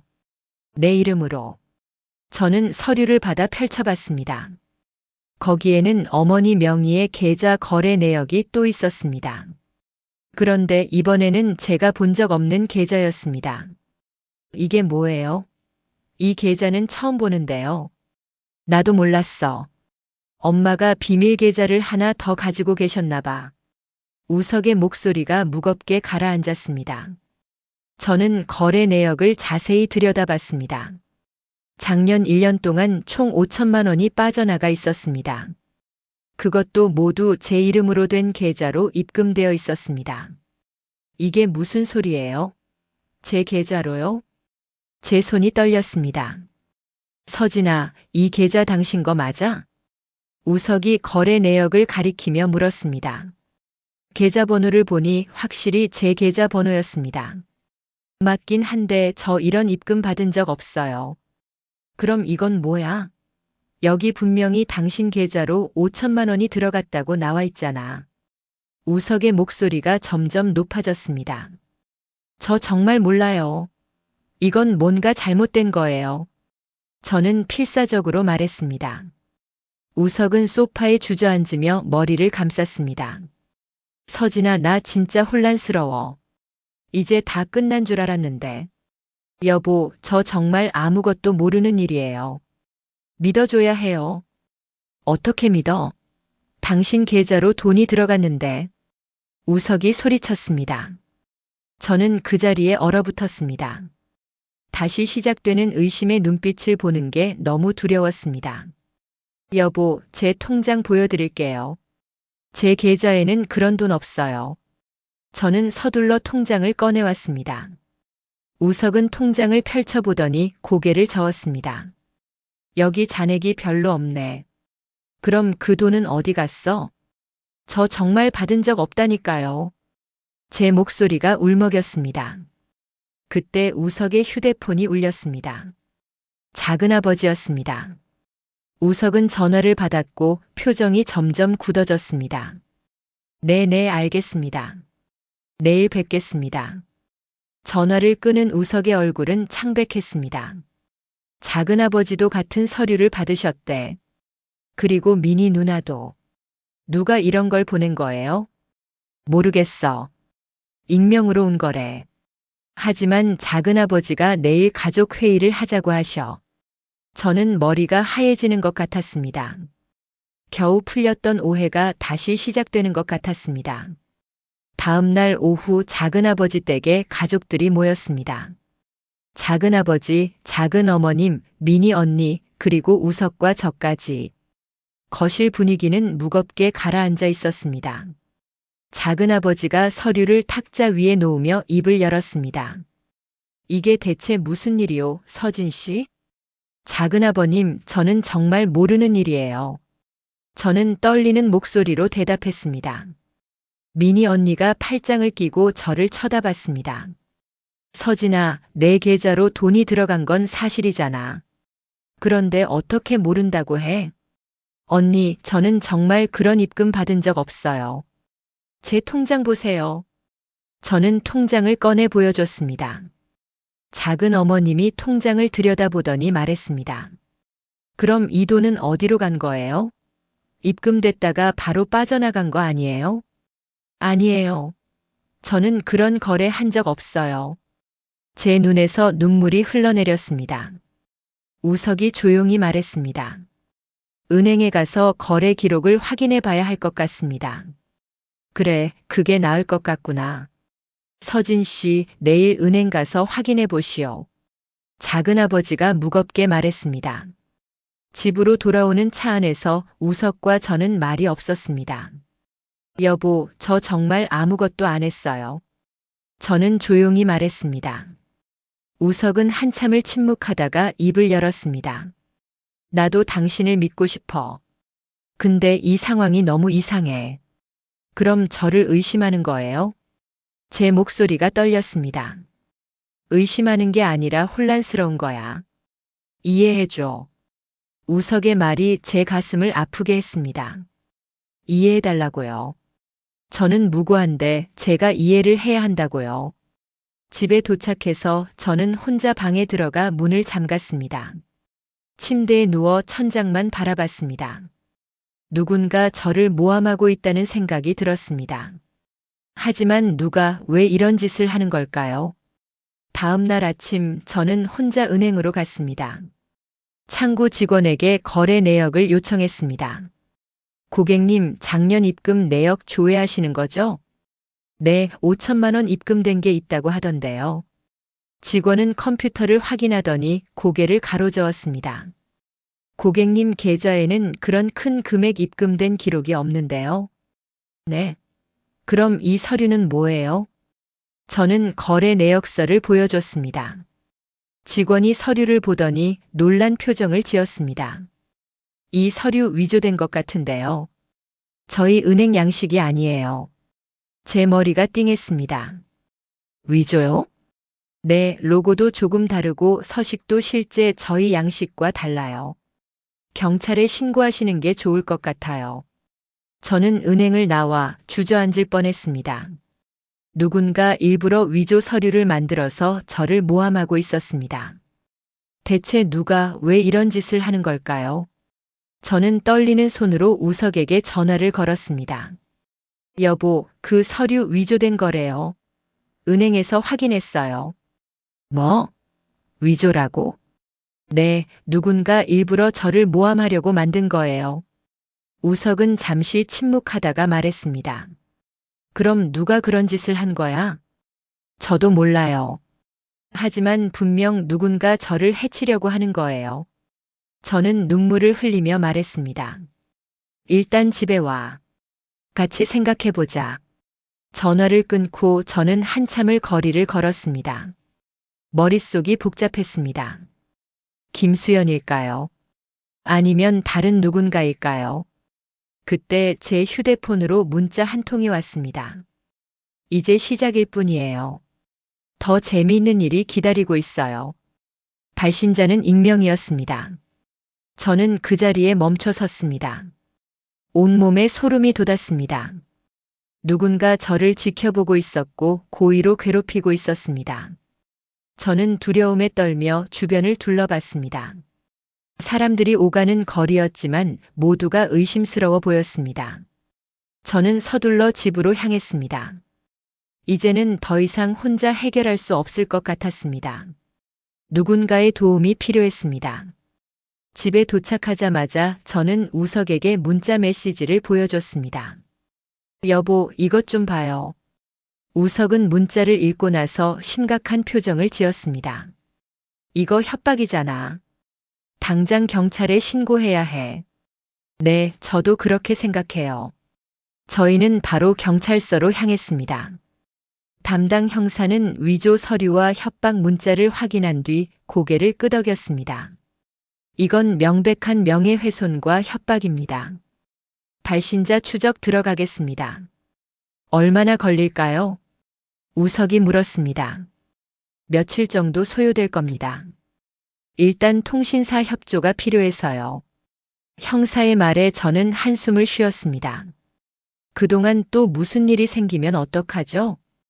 혹시 주변에 의심되는 사람 없으세요? 최근에 다툰 사람이라든지. 형사가 물었습니다. 저는 잠시 생각했습니다. 김수연밖에 떠오르지 않았지만 그분은 이미 경찰 조사를 받았고 혐의가 없다고 했습니다. 김수연 말고는 생각나는 사람이 없어요. 김수연 씨 다시 한번 확인해 보겠습니다. 그리고 혹시 고인이 남긴 다른 물건이나 기록은 없나요? 그 말에 문득 떠오른 게 있었습니다. 아, 맞다. 어머니 수첩이 더 있었어요. 가져오실 수 있으세요? 네, 집에 있어요. 집으로 돌아와서 저는 어머니의 서랍을 다시 뒤졌습니다. 맨 아래 서랍 깊숙이 낡은 수첩 한 권이 더 있었습니다. 표지에는 2023년이라고 적혀 있었습니다. 수첩을 펼쳐보니 어머니의 손글씨가 빼곡히 적혀 있었습니다. 1월 15일 수연이가 다시 연락 왔다. 돈을 달라고 한다. 2월 5일 수연이가 집 앞까지 왔다.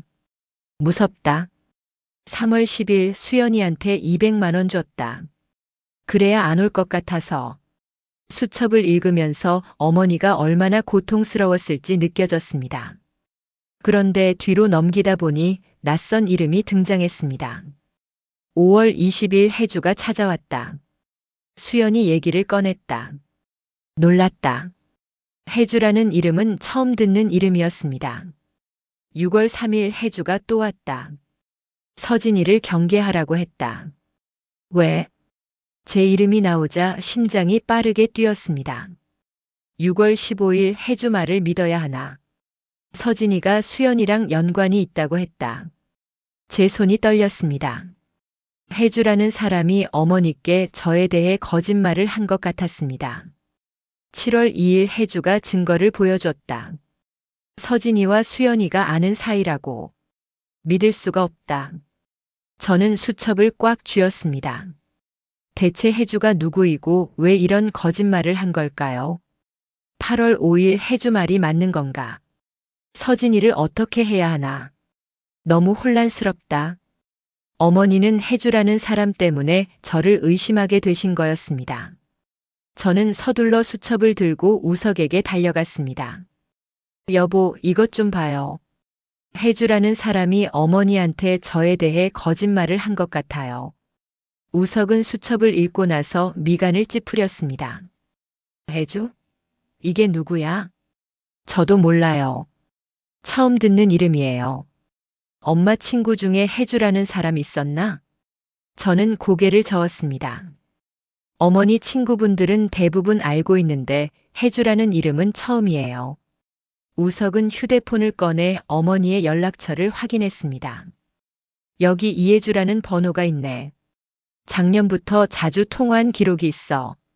그 사람한테 전화해 볼까요? 일단 경찰한테 먼저 알리자. 우리는 다시 경찰서로 향했습니다. 형사는 수첩을 확인하고 이해주라는 번호를 받아 적었습니다. 이 번호로 추적해 보겠습니다. 며칠 내로 결과 나올 겁니다. 형사님, 이 사람이 어머니한테 거짓말을 해서 저를 의심하게 만든 것 같아요. 가능성이 높아 보입니다. 그리고 위조 서류도 이 사람이 만들었을 수 있고요. 형사의 말에 저는 고개를 끄덕였습니다. 이틀 후 형사에게서 연락이 왔습니다. 이해주라는 사람 신원 확인됐습니다. 김수연의 딸입니다. 뭐라고요? 김수연의 딸이요? 저는 깜짝 놀랐습니다. 네, 이해주는 김수연 씨가 수감되었을 때 혼자 자랐고 어머니를 원망하고 있었다고 합니다. 그럼 저를 괴롭힌 게 이해주였던 거예요? 그럴 가능성이 높습니다. 지금 소환장 발부했으니 곧 조사 들어갈 겁니다. 전화를 끊고 저는 우석을 쳐다봤습니다. 여보, 김수연의 딸이 저를 괴롭혔대요. 왜? 무슨 이유로? 아마 복수 같은 거 아닐까요? 어머니가 수연 씨를 신고했으니까 그 딸이 저한테 복수하려고 한 거죠. 우석은 고개를 끄덕이며 한숨을 쉬었습니다. 정말 복잡한 일이었네. 사흘 후 형사에게서 다시 연락이 왔습니다. 이해주 조사 끝났습니다. 자백했어요. 진짜요? 네, 본인이 어머니 원망하는 마음에 고인께 접근해서 며느리를 의심하게 만들었다고 했습니다. 그리고 최근에는 위조 서류까지 만들어서 보냈다고 자백했습니다. 저는 안도의 한숨을 쉬었습니다. 처벌은 어떻게 되나요? 명예훼손, 문서위조, 협박죄로 기소될 겁니다. 실형 가능성도 있어요. 감사합니다, 형사님. 전화를 끊고 저는 그 자리에 주저앉았습니다. 모든 진실이 드러난 것 같았습니다. 어머니를 의심하게 만든 사람도 저를 괴롭힌 사람도 모두 이해주였던 것입니다. 우석이 제 어깨를 감싸 안았습니다. 이제 정말 다 끝났어, 서진아. 네, 이제 끝난 거죠. 저는 눈물을 흘리며 고개를 끄덕였습니다. 그날 저녁 우석은 다시 가족들을 모았습니다. 작은아버지, 작은어머님, 미니 언니 모두에게 진실을 설명했습니다. 작은아버지는 깊은 한숨을 쉬며 말했습니다. 서진 씨, 정말 고생 많았소. 우리가 또 당신을 의심해서 미안하오. 괜찮아요, 작은아버님. 이제 다 끝났으니까요. 미니 언니도 제 손을 잡았습니다. 서진아, 나도 정말 미안해. 앞으로는 절대 의심 안 할게. 언니 괜찮아요. 작은 어머님이 저를 꼭 안아주었습니다. 정말 힘들었을 텐데 잘 견뎌줘서 고마워요. 저는 그 품에서 한참을 울었습니다. 그동안 참았던 모든 감정이 쏟아져 나왔습니다. 가족들이 돌아간 후 우석과 저는 소파에 앉아 창밖을 바라봤습니다. 여보, 이제 어머니 묘소에 가야 할 것 같아요. 응, 나도 그렇게 생각해. 다음 날 우리는 어머니 묘소로 향했습니다. 묘비 앞에 앉아 저는 조용히 말했습니다. 어머니, 이제 다 알았어요. 혜주가 어머니를 속였던 거예요. 어머니는 끝까지 저를 지키려고 하셨던 거죠. 눈물이 흘러내렸습니다. 우석도 묘비에 손을 얹으며 말했습니다. 어머니, 이제 편히 쉬세요. 저희가 잘 살아갈게요. 바람이 살랑살랑 불어왔습니다. 마치 어머니가 대답하시는 것 같았습니다. 저는 묘비 앞에 꽃을 놓고 깊은 절을 올렸습니다. 어머니 사랑해요. 그리고 우석의 손을 잡고 일어섰습니다. 이제 정말 모든 게 끝났습니다. 진실은 결국 드러났고 어머니의 마음도 이해할 수 있었습니다. 저희는 천천히 묘지를 걸어 나왔습니다. 봄바람이 따뜻하게 불어왔습니다. 이해주가 구속되고 며칠이 지났습니다. 저와 우석은 평온을 되찾은 것처럼 보였지만 마음 한편에는 여전히 무언가 풀리지 않는 의문이 남아 있었습니다. 어느 날 저녁 저는 어머니의 수첩을 다시 펼쳐보고 있었습니다. 이해주에 대한 기록들을 읽다가 마지막 페이지에 적힌 문장이 눈에 들어왔습니다. 9월 10일 해주 말이 거짓인 것 같다. 서진이를 시험해 봐야겠다. 제 심장이 빠르게 뛰기 시작했습니다. 어머니는 이해주의 말을 의심하기 시작하셨던 거였습니다. 9월 20일 서진이는 역시 좋은 아이다. 해주가 나를 속인 게 분명하다. 10월 5일 해주를 멀리해야겠다. 더 이상 만나지 않기로 했다. 저는 수첩을 읽으며 눈물이 흘렀습니다. 어머니는 결국 진실을 아셨던 거였습니다. 제가 무고하다는 걸 아셨던 거였습니다. 그런데 왜 마지막에 그런 편지를 남기셨을까요? 저는 편지를 다시 꺼내 들여다봤습니다. 경찰이 복원한 편지의 내용을 다시 읽어봤습니다. 며느리를 절대 믿지 말라는 말이 아니야. 며느리를 위해서 조심해야 해. 수연이가 다시 나타날 수 있어. 혹시 서진이한테 접근하면 절대 믿지 말고 경찰에 신고해. 서진이를 지켜줘. 내가 못다한 일이야. 저는 편지를 읽다가 문득 이상한 점을 발견했습니다. 편지 뒷면에 뭔가 희미하게 적혀 있는 것 같았습니다. 햇빛에 비춰보니 지워진 글씨가 어렴풋이 보였습니다. 해주도 조심해야 해주가. 그 뒤로는 완전히 지워져서 읽을 수 없었습니다. 저는 급히 우석을 불렀습니다. 여보, 여기 좀 봐요. 편지 뒷면에 뭔가 더 적혀 있었던 것 같아요. 우석도 편지를 들여다보더니 고개를 끄덕였습니다. 정말 그러네. 이것도 경찰한테 다시 분석 맡겨야 할 것 같아. 다음 날 우리는 다시 경찰서를 찾았습니다. 형사는 편지를 받아들고 특수 장비로 분석하겠다고 했습니다. 이틀 정도 걸릴 것 같습니다. 기다려주세요. 이틀이 지나고 형사에게서 연락이 왔습니다. 편지 뒷면 복원 완료했습니다. 오셔서 확인하세요. 저희는 서둘러 경찰서로 향했습니다. 형사가 보여준 복원 이미지에는 이렇게 적혀 있었습니다. 해주도 조심해야 해. 해주가 수연이 딸이란 걸 알았어. 해주가 나한테 거짓말했어. 서진이를 해치려고 한 거야. 만약 이 편지 보는 사람이 있다면 해주를 조심해. 서진이를 꼭 지켜줘. 해주가 위험해. 편지를 읽는 순간 저는 온몸에 소름이 돋았습니다.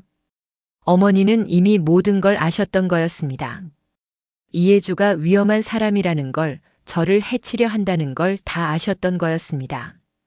형사님, 그럼 어머니가 이미 이해주를 의심하고 계셨던 거네요? 그렇습니다. 그런데 왜 이 부분이 지워졌는지는 아직 모르겠습니다. 형사가 고개를 갸우뚱했습니다. 저는 문득 생각났습니다. 편지가 물에 번졌다고 했던 간호사 박혜린의 말이. 형사님, 혹시 이해주가 병원에 왔을 때 편지를 건드린 건 아닐까요? 가능성이 있습니다. CCTV 다시 확인해 보겠습니다. 형사는 병원에 연락해서 당시 CCTV를 다시 받았습니다. 영상을 확인해 보니 이해주가 어머니 병실에 들어가는 장면이 찍혀 있었습니다.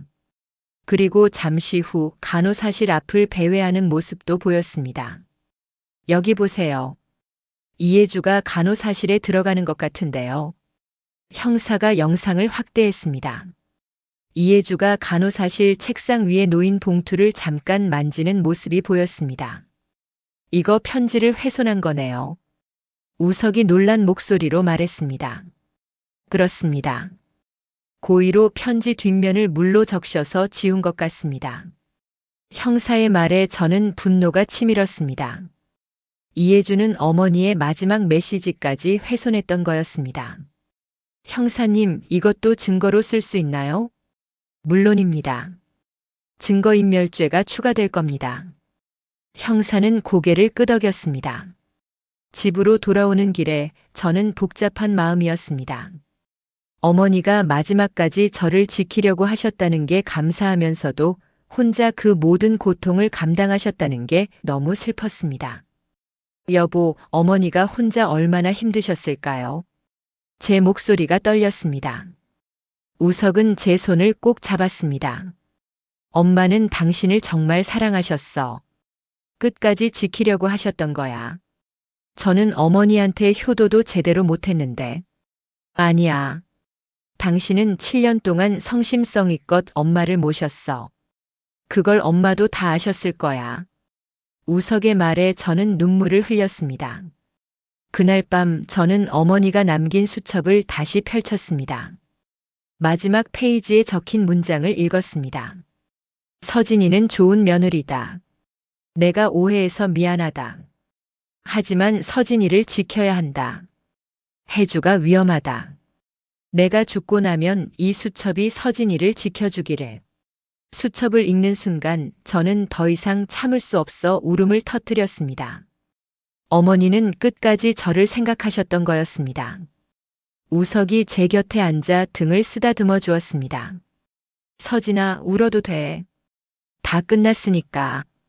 네, 이제 다 끝났어요. 저는 우석의 품에서 한참을 울었습니다. 그동안 참았던 모든 감정이 쏟아져 나왔습니다. 다음 날 형사에게서 연락이 왔습니다. 이해주 추가 기소됐습니다. 증거인멸죄까지 포함해서요. 감사합니다, 형사님. 그리고 한 가지 더 알려드릴 게 있어요.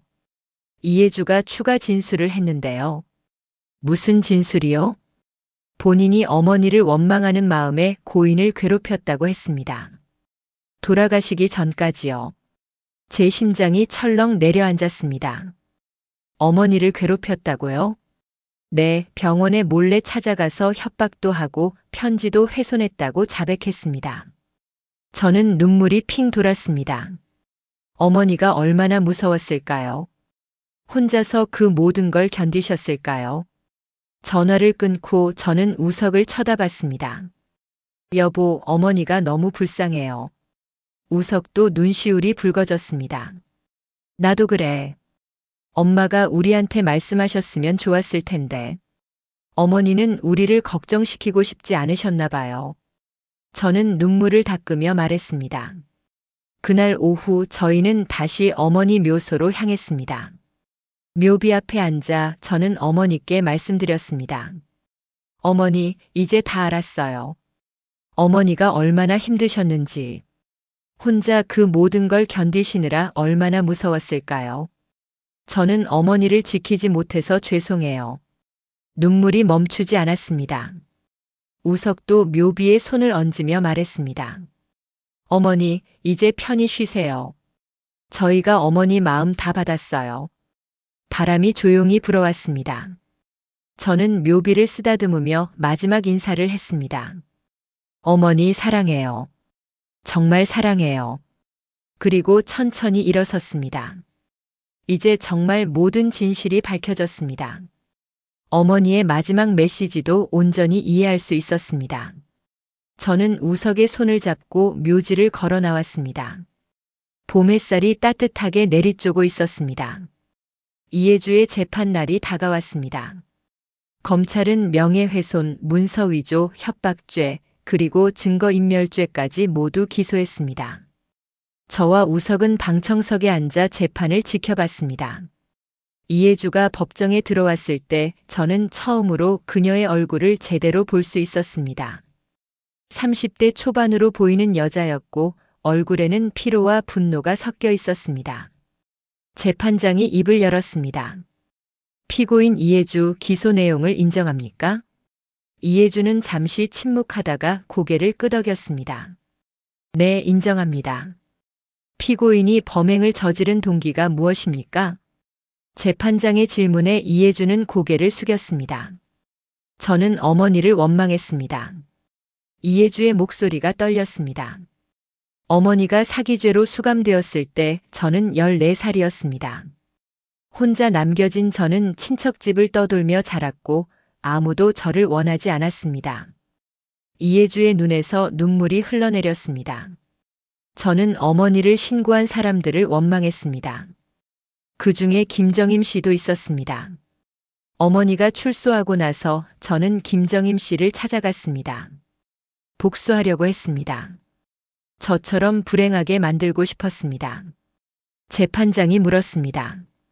그래서 피해자에게 접근해서 며느리를 의심하게 만든 겁니까? 네, 맞습니다. 이해주는 고개를 끄덕였습니다. 김정임 씨가 며느리를 아끼신다는 걸 알았습니다. 그래서 며느리를 의심하게 만들면 김정임 씨가 고통스러울 거라고 생각했습니다. 저는 거짓으로 증거를 만들어서 보여줬고 김정임 씨는 처음에는 제 말을 믿으셨습니다. 하지만 나중에는 의심하기 시작하셨죠. 이해주의 목소리가 더 떨렸습니다. 그래서 제가 편지를 훼손했습니다. 김정임 씨가 진실을 밝히지 못하도록요. 재판장이 엄숙하게 물었습니다. 피고인은 자신의 행위가 피해자 가족에게 얼마나 큰 고통을 주었는지 알고 있습니까? 이해주는 고개를 들어 저를 쳐다봤습니다. 우리의 눈이 마주쳤습니다. 이해주의 눈에는 후회와 죄책감이 가득했습니다. 알고 있습니다. 죄송합니다. 이해주는 저를 향해 고개를 숙였습니다. 저는 제 분노 때문에 무고한 사람을 괴롭혔습니다. 김정임 씨도 윤서진 씨도 모두 제게 아무 잘못이 없었는데 이해주의 목소리는 울음으로 떨렸습니다. 저는 용서받을 자격이 없다는 걸 압니다. 하지만 진심으로 사죄드립니다. 재판장이 저를 쳐다봤습니다. 피해자 측에서 하실 말씀 있으십니까? 저는 천천히 일어섰습니다. 가슴이 두근거렸지만 침착하게 말을 시작했습니다. 이해주 씨, 당신이 얼마나 힘든 시간을 보냈는지 이해합니다. 어린 나이에 혼자 남겨져서 얼마나 외로웠을지, 얼마나 분노했을지 알 것 같아요. 제 목소리가 떨렸습니다. 하지만 그 분노를 무고한 사람에게 풀어서는 안 됐습니다. 어머니는 당신 때문에 마지막 날들을 공포 속에서 보내셨어요. 저도 가족들한테 의심받고 고립되고 매일 울면서 지냈어요. 눈물이 흘러내렸습니다. 하지만 저는 당신을 용서하고 싶어요. 제 말에 법정안이 조용해졌습니다. 이해주는 놀란 표정으로 저를 쳐다봤습니다. 어머니가 마지막에 남기신 메시지는 증오가 아니었어요. 사랑이었어요. 저를 지키려는 사랑이었어요. 그래서 저도 증오보다는 용서를 선택하고 싶어요. 저는 이해주를 똑바로 쳐다봤습니다. 이해주 씨, 당신도 이제 증오를 내려놓으세요. 당신 어머니도 제 어머니도 이제 모두 편히 쉬셔야 해요. 이해주는 그 자리에서 고개를 숙이고 울기 시작했습니다. 죄송합니다. 정말 죄송합니다. 재판장이 입을 열었습니다. 피해자의 용서는 참작하겠으나 피고인의 죄는 가볍지 않습니다. 명예훼손, 문서위조, 협박, 증거인멸죄로 징역 2년을 선고합니다. 판결이 떨어지자 이해주는 고개를 숙인 채 법정 밖으로 끌려갔습니다. 저는 방청석에 앉아 한참을 멍하니 있었습니다. 우석이 제 손을 잡았습니다. 서진아, 잘했어. 정말 잘했어. 여보, 제가 잘한 걸까요? 응, 당신은 엄마의 마음을 이어받은 거야. 증오가 아니라 사랑으로. 우석의 말에 저는 눈물을 흘렸습니다. 법정을 나오는 길에 간호사 박혜린이 저를 기다리고 있었습니다. 보호자님, 재판 잘 끝났어요? 네, 혜린 씨. 덕분에 진실을 밝힐 수 있었어요. 다행이에요. 그리고 이거 드릴 게 있어요. 혜린은 작은 봉투를 꺼냈습니다. 이게 뭐예요? 어머님이 마지막에 제게 주신 거예요. 서진 씨한테 전해달라고 하셨어요. 저는 떨리는 손으로 봉투를 받았습니다. 봉투를 열자 작은 메모지가 들어 있었습니다. 어머니의 손글씨였습니다. 서진아, 너는 정말 좋은 며느리였어. 7년 동안 나를 돌봐줘서 고마워. 내가 너를 의심했던 건 내 잘못이야. 하지만 너는 끝까지 나를 사랑해줬지. 고마워. 그리고 미안해. 너는 좋은 사람이야. 우석이랑 행복하게 살아. 사랑한다, 서진아. 메모를 읽는 순간 저는 더 이상 참을 수 없어 그 자리에 주저앉아 울었습니다. 어머니의 마지막 메시지였습니다. 진심이 담긴 사과와 사랑의 메시지였습니다. 우석이 저를 일으켜 세우며 안아주었습니다. 혜린도 눈물을 닦으며 저를 바라봤습니다. 어머님이 정말 보호자님을 사랑하셨어요. 네, 저도 어머니를 정말 사랑했어요.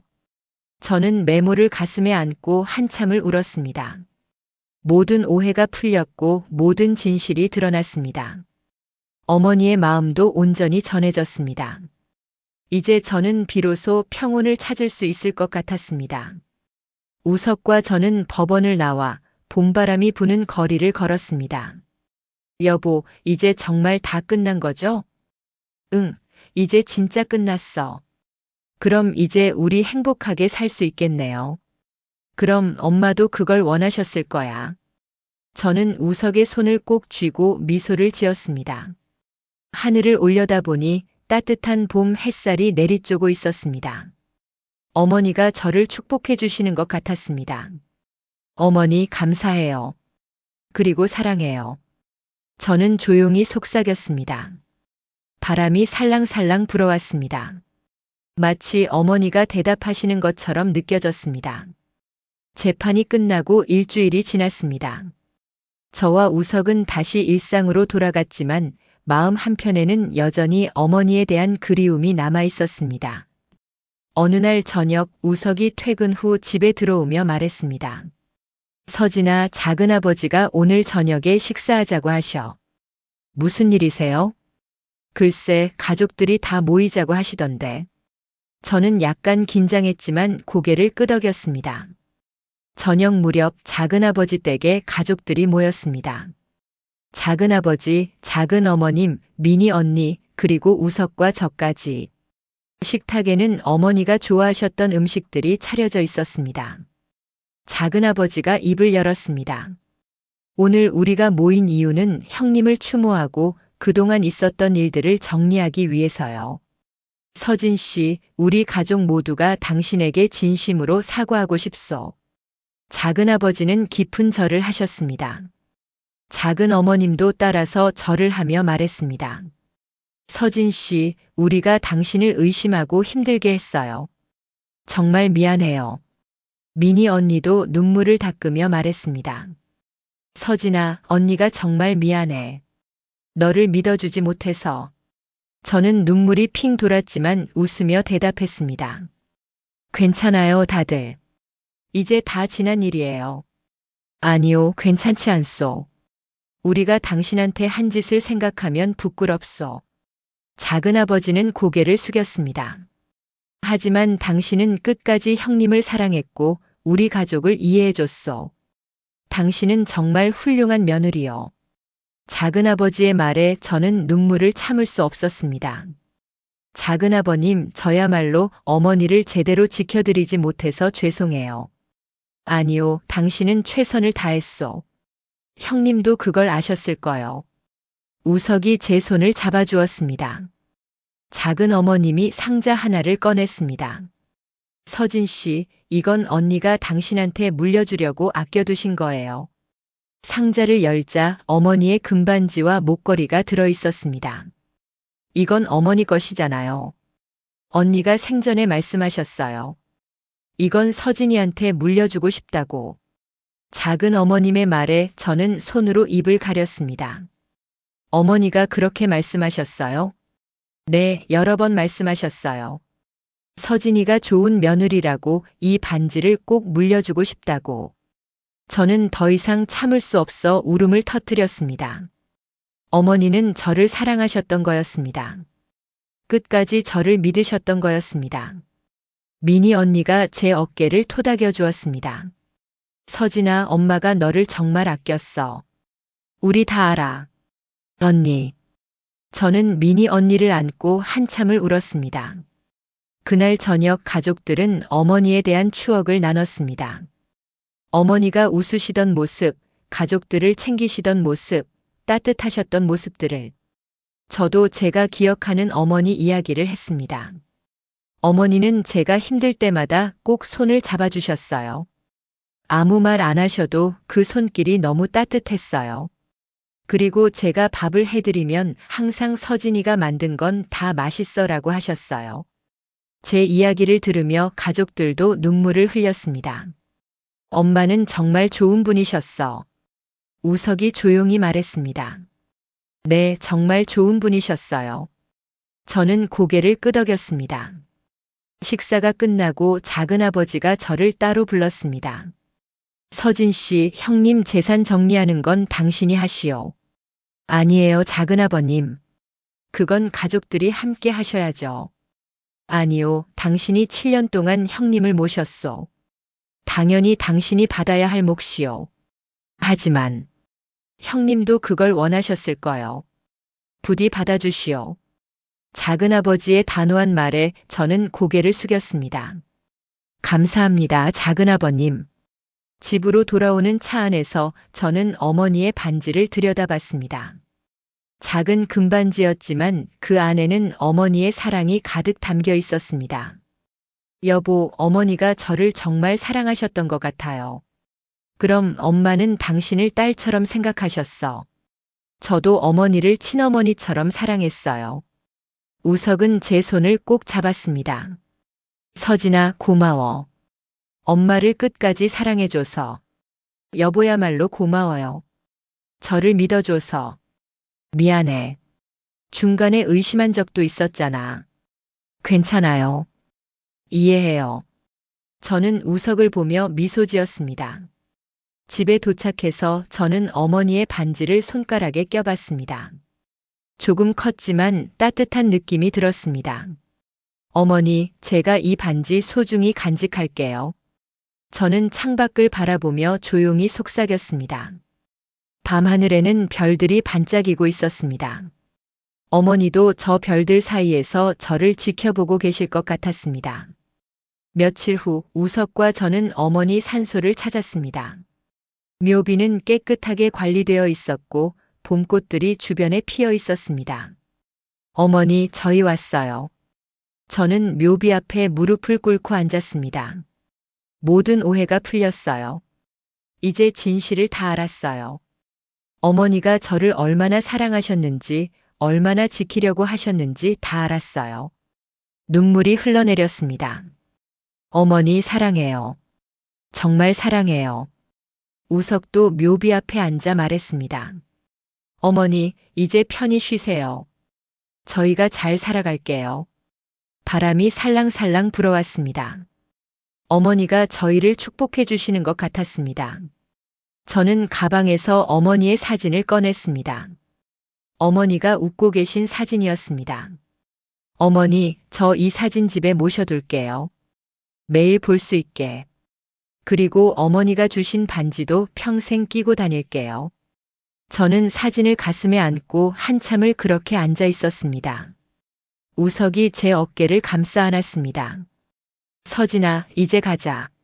엄마도 우리가 행복하게 사는 걸 보고 싶으실 거야. 네, 가요. 저는 천천히 일어섰습니다. 묘비를 한 번 더 쓰다듬고 깊은 절을 올렸습니다. 어머니, 다음에 또 올게요. 사랑해요. 우석과 저는 손을 잡고 묘지를 걸어 나왔습니다. 봄바람이 따뜻하게 불어왔고 새들이 지저귀고 있었습니다. 새로운 계절이 시작되고 있었습니다. 저희에게도 새로운 시작이 펼쳐질 것 같았습니다. 어머니의 사랑을 가슴에 안고 저희는 앞으로 나아갈 것입니다. 함께 행복하게. 그로부터 한 달이 지났습니다. 계절은 완연한 봄으로 접어들었고 저희 집 작은 마당에도 꽃들이 피어나기 시작했습니다. 어머니가 좋아하셨던 개나리가 노랗게 피어 있었습니다.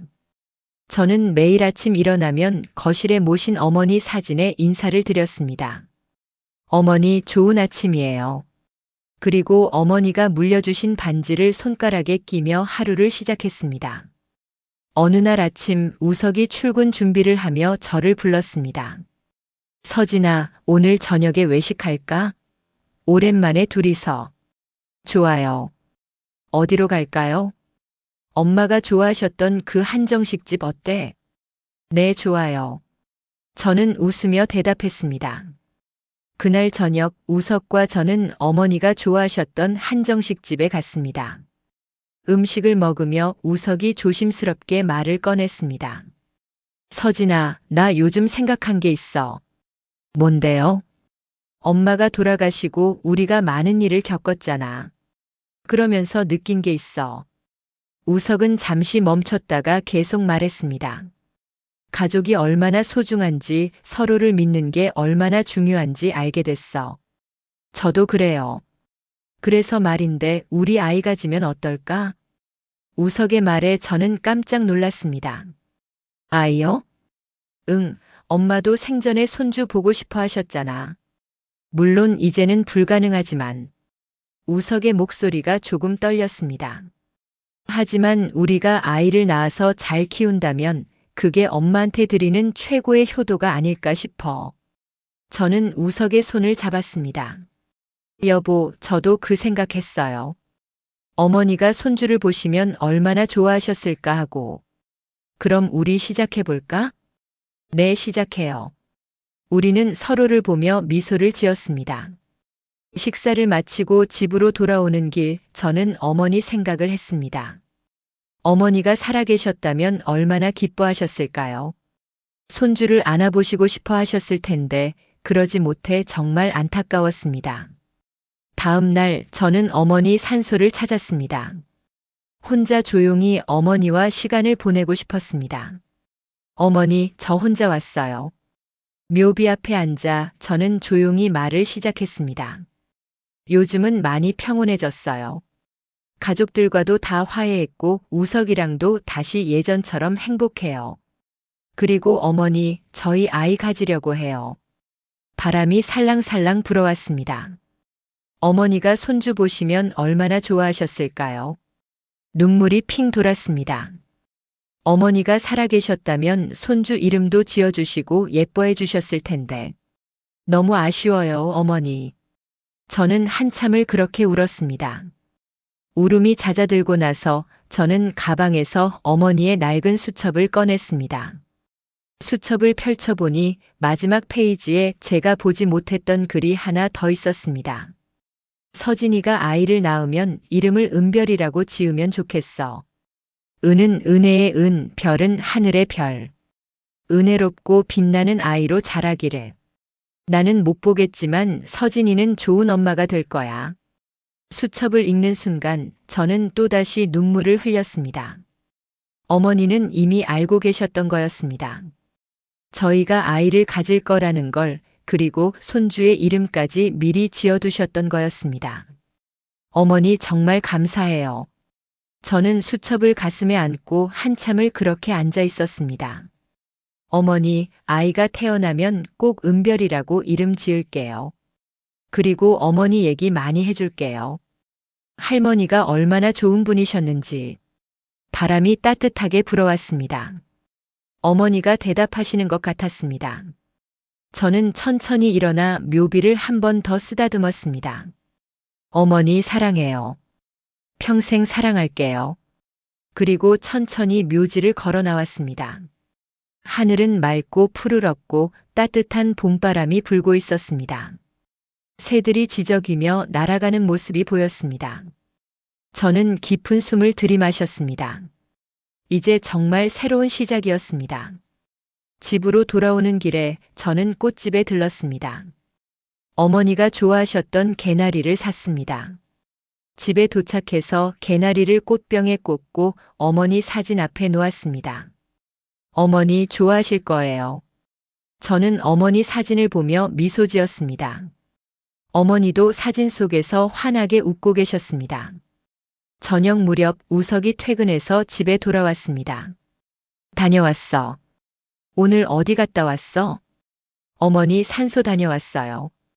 혼자? 네, 어머니랑 둘이서 얘기하고 싶었어요. 우석은 고개를 끄덕이며 제 손을 잡았습니다.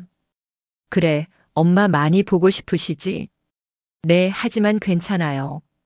어머니는 항상 저희 곁에 계신 것 같아요. 저는 가슴에 손을 얹으며 말했습니다. 여보, 그리고 오늘 어머니 수첩에서 또 뭔가 발견했어요. 뭔데? 저는 수첩을 꺼내 우석에게 보여줬습니다. 우석은 글을 읽고 나서 눈시울이 붉어졌습니다. 엄마가 손주 이름까지 지어두셨네. 은별 정말 예쁜 이름이에요. 저는 미소를 지었습니다. 그럼 우리 아이 태어나면 은별이라고 하자. 네, 그래요. 우석과 저는 서로를 안았습니다. 그날 밤 저는 침대에 누워 천장을 바라봤습니다. 지난 몇 달간의 일들이 주마등처럼 스쳐 지나갔습니다. 어머니의 임종, 편지, 오해, 고통, 그리고 진실. 모든 것이 힘들었지만 결국 저희는 이겨냈습니다. 그리고 이제 새로운 시작을 준비하고 있었습니다. 저는 손가락에 낀 어머니의 반지를 만지작거렸습니다. 어머니, 저 잘 살아갈게요. 어머니가 자랑스러워 하실 수 있게. 창밖으로는 달빛이 은은하게 들어오고 있었습니다. 저는 눈을 감으며 어머니의 얼굴을 떠올렸습니다. 어머니가 웃으시는 모습, 제 손을 잡아주시던 따뜻한 손길. 모든 것이 생생했습니다. 어머니, 좋은 꿈 꾸세요. 저는 조용히 속삭였습니다. 그리고 평온한 잠에 빠져들었습니다. 꿈속에서 어머니가 저를 안아주시는 것 같았습니다. 따뜻하고 포근하고 사랑이 가득한 포옹이었습니다. 저는 어머니의 품에서 처음으로 진정한 평화를 느꼈습니다. 이제 모든 오해는 풀렸고 모든 진실은 드러났습니다. 그리고 저희는 다시 행복을 찾았습니다. 어머니의 사랑은 영원히 저희와 함께할 것입니다. 1년이 흘렀습니다. 계절은 다시 봄을 맞이했고 어머니가 돌아가신 지도 어느덧 1년이 되었습니다. 저희 집 거실에는 어머니 사진 옆에 작은 아기 사진이 나란히 놓여 있었습니다. 저희 딸 은별이었습니다. 은별이는 석 달 전에 태어났고 어머니를 많이 닮았습니다. 특히 웃을 때 눈이 초승달처럼 휘는 모습이 꼭 어머니 같았습니다. 오늘은 어머니 기일이었습니다. 저와 우석은 은별이를 안고 어머니 산소를 찾았습니다. 작은아버지 가족과 미니 언니도 함께 왔습니다. 형님, 1년이 벌써 지났네요.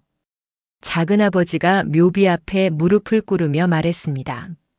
언니, 보고 싶어요. 미니 언니도 눈물을 흘렸습니다. 저는 은별이를 안고 묘비 앞에 앉았습니다. 어머니, 저희 왔어요. 은별이 데리고 왔어요. 은별이는 제 품에서 방긋 웃었습니다. 어머니가 지어주신 이름이에요. 은별이. 정말 예쁘게 잘 자라고 있어요. 저는 은별이를 어머니 사진을 향해 안아 보였습니다. 은별아, 저기 계신 분이 할머니야. 할머니가 너를 얼마나 기다리셨는지 몰라. 은별이는 알아듣기라도 한 듯 사진을 향해 손을 뻗었습니다. 그 모습을 보며 저는 눈물이 흘렀습니다. 어머니, 할머니가 되셨어요. 비록 직접 안아보지는 못하셨지만 은별이한테 할머니 얘기 많이 해줄게요. 할머니가 얼마나 좋은 분이셨는지, 얼마나 저희를 사랑하셨는지 다 가르쳐 줄게요. 우석도 제 옆에 앉아 말했습니다. 어머니, 은별이가 어머니 닮아서 정말 착해요. 많이 울지도 않고 잘 웃어요. 어머니가 지켜주시는 것 같아요. 바람이 살랑살랑 불어왔습니다.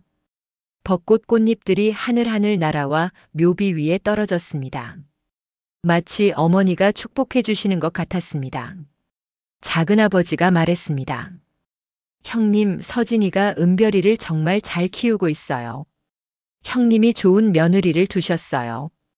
그리고 형님이 남기신 사랑이 이렇게 계속 이어지고 있어요. 작은 어머님도 고개를 끄덕이며 말했습니다. 언니, 걱정 마세요. 저희가 서진이랑 은별이 잘 챙길게요. 미니 언니는 제 어깨를 감싸 안았습니다. 서진아, 엄마가 정말 자랑스러워 하실 거야. 언니. 저는 미니 언니를 보며 눈물을 흘렸습니다. 그때 은별이가 갑자기 까르르 웃었습니다. 마치 할머니가 옆에서 재롱을 부리시는 것처럼 우리 모두는 은별이를 보며 함께 웃었습니다. 어머니가 은별이를 예뻐해 주시는 것 같아요. 제가 말했습니다. 그럼 엄마가 손주를 얼마나 기다리셨는데? 우석이 미소 지으며 말했습니다. 저희는 한참을 묘비 앞에 앉아 어머니와 시간을 보냈습니다. 은별이는 제 품에서 편안하게 잠들었습니다. 그 모습이 너무나 평화로워 보였습니다. 어머니, 저희 이제 가볼게요. 다음에 또 올게요. 저는 묘비에 마지막 절을 올렸습니다. 가족들도 차례로 절을 올리고 일어섰습니다. 묘지를 걸어 나오는 길, 저는 뒤를 돌아봤습니다. 어머니의 묘비가 봄 햇살 아래 따뜻하게 빛나고 있었습니다. 여보, 어머니가 행복해 하시는 것 같아요. 나도 그렇게 느껴. 우석이 제 손을 잡았습니다. 차에 타서 저는 잠든 은별이를 내려다봤습니다. 이 작은 생명 안에 어머니의 사랑이 이어지고 있다는 게 신기했습니다. 은별아, 할머니가 너를 정말 사랑하신단다. 저는 조용히 속삭였습니다. 은별이는 잠결에 미소를 지었습니다. 집으로 돌아오는 길 창밖으로 벚꽃이 만개한 거리가 보였습니다. 봄은 언제나 새로운 시작을 알리는 계절이었습니다. 어머니와의 이별도 오해도 고통도 모두 지나갔습니다. 그리고 이제 저희에게는 새로운 삶이 펼쳐져 있었습니다. 집에 도착해서 저는 은별이를 침대에 눕히고 어머니 사진 앞에 섰습니다. 어머니, 감사해요. 모든 것에 감사해요. 어머니가 주신 사랑 평생 잊지 않을게요. 어머니는 사진 속에서 여전히 환하게 웃고 계셨습니다. 저는 어머니가 물려주신 반지를 만지작거렸습니다. 이 반지를 낄 때마다 어머니가 곁에 계신다는 걸 느낄 수 있었습니다. 저녁이 되어 우석과 저는 거실 소파에 나란히 앉았습니다. 은별이는 우석의 품에서 잠들어 있었습니다. 여보, 우리 정말 많은 일을 겪었죠? 응, 힘들었지만 이겨냈어. 어머니 덕분이에요. 어머니가 저희를 지켜주셨어요. 우석은 고개를 끄덕이며 제 손을 잡았습니다. 서진아, 고마워. 우리 가족 지켜줘서. 여보야말로 고마워요. 저를 믿어줘서. 저희는 서로를 보며 미소 지었습니다. 창밖으로는 저녁 노을이 지고 있었습니다. 주황빛 하늘이 따뜻하게 물들어 있었습니다. 저는 은별이의 작은 손을 잡았습니다. 이 작은 손이 자라서 언젠가는 할머니 이야기를 듣게 될 것입니다. 할머니가 얼마나 좋은 분이셨는지, 얼마나 저희를 사랑하셨는지, 그리고 그 사랑이 어떻게 저희를 지켜주었는지. 은별아, 할머니 사랑은 영원하단다. 저는 조용히 속삭였습니다. 은별이는 잠결에 작은 손을 움직였습니다. 마치 할머니의 손을 잡으려는 것처럼. 저는 그 모습을 보며 눈물이 핑 돌았지만 웃었습니다. 행복한 눈물이었습니다. 그날 밤 저는 일기를 썼습니다. 어머니께 드리는 편지처럼. 어머니, 오늘도 저희는 행복했어요. 은별이가 할머니를 닮아서 정말 예뻐요. 어머니가 없어서 가끔 슬프지만 어머니가 남겨주신 사랑이 저희를 채워줘요. 어머니 사랑해요. 영원히 사랑할게요. 일기를 덮고 저는 침대에 누웠습니다. 옆에서 우석과 은별이가 평화롭게 잠들어 있었습니다. 저는 두 사람을 바라보며 행복을 느꼈습니다. 어머니가 지켜주신 이 가족을 저도 끝까지 지킬 것입니다. 어머니가 보여주신 사랑처럼 저도 은별이에게 사랑을 주며 살아갈 것입니다. 창밖으로는 달빛이 은은하게 들어오고 있었습니다. 별들이 반짝이는 밤하늘이 보였습니다. 저는 그중 가장 밝은 별 하나를 찾았습니다. 어머니, 저기 계시죠? 저는 조용히 속삭였습니다. 별이 반짝이는 것 같았습니다. 마치 어머니가 대답하시는 것처럼. 저는 눈을 감으며 어머니의 목소리를 떠올렸습니다. 서진아, 사랑한다. 어머니의 따뜻한 목소리가 들리는 것 같았습니다. 저도 사랑해요, 어머니. 저는 미소를 지으며 평온한 잠에 빠져들었습니다. 어머니의 사랑 안에서 저희는 행복하게 살아갈 것입니다. 영원히.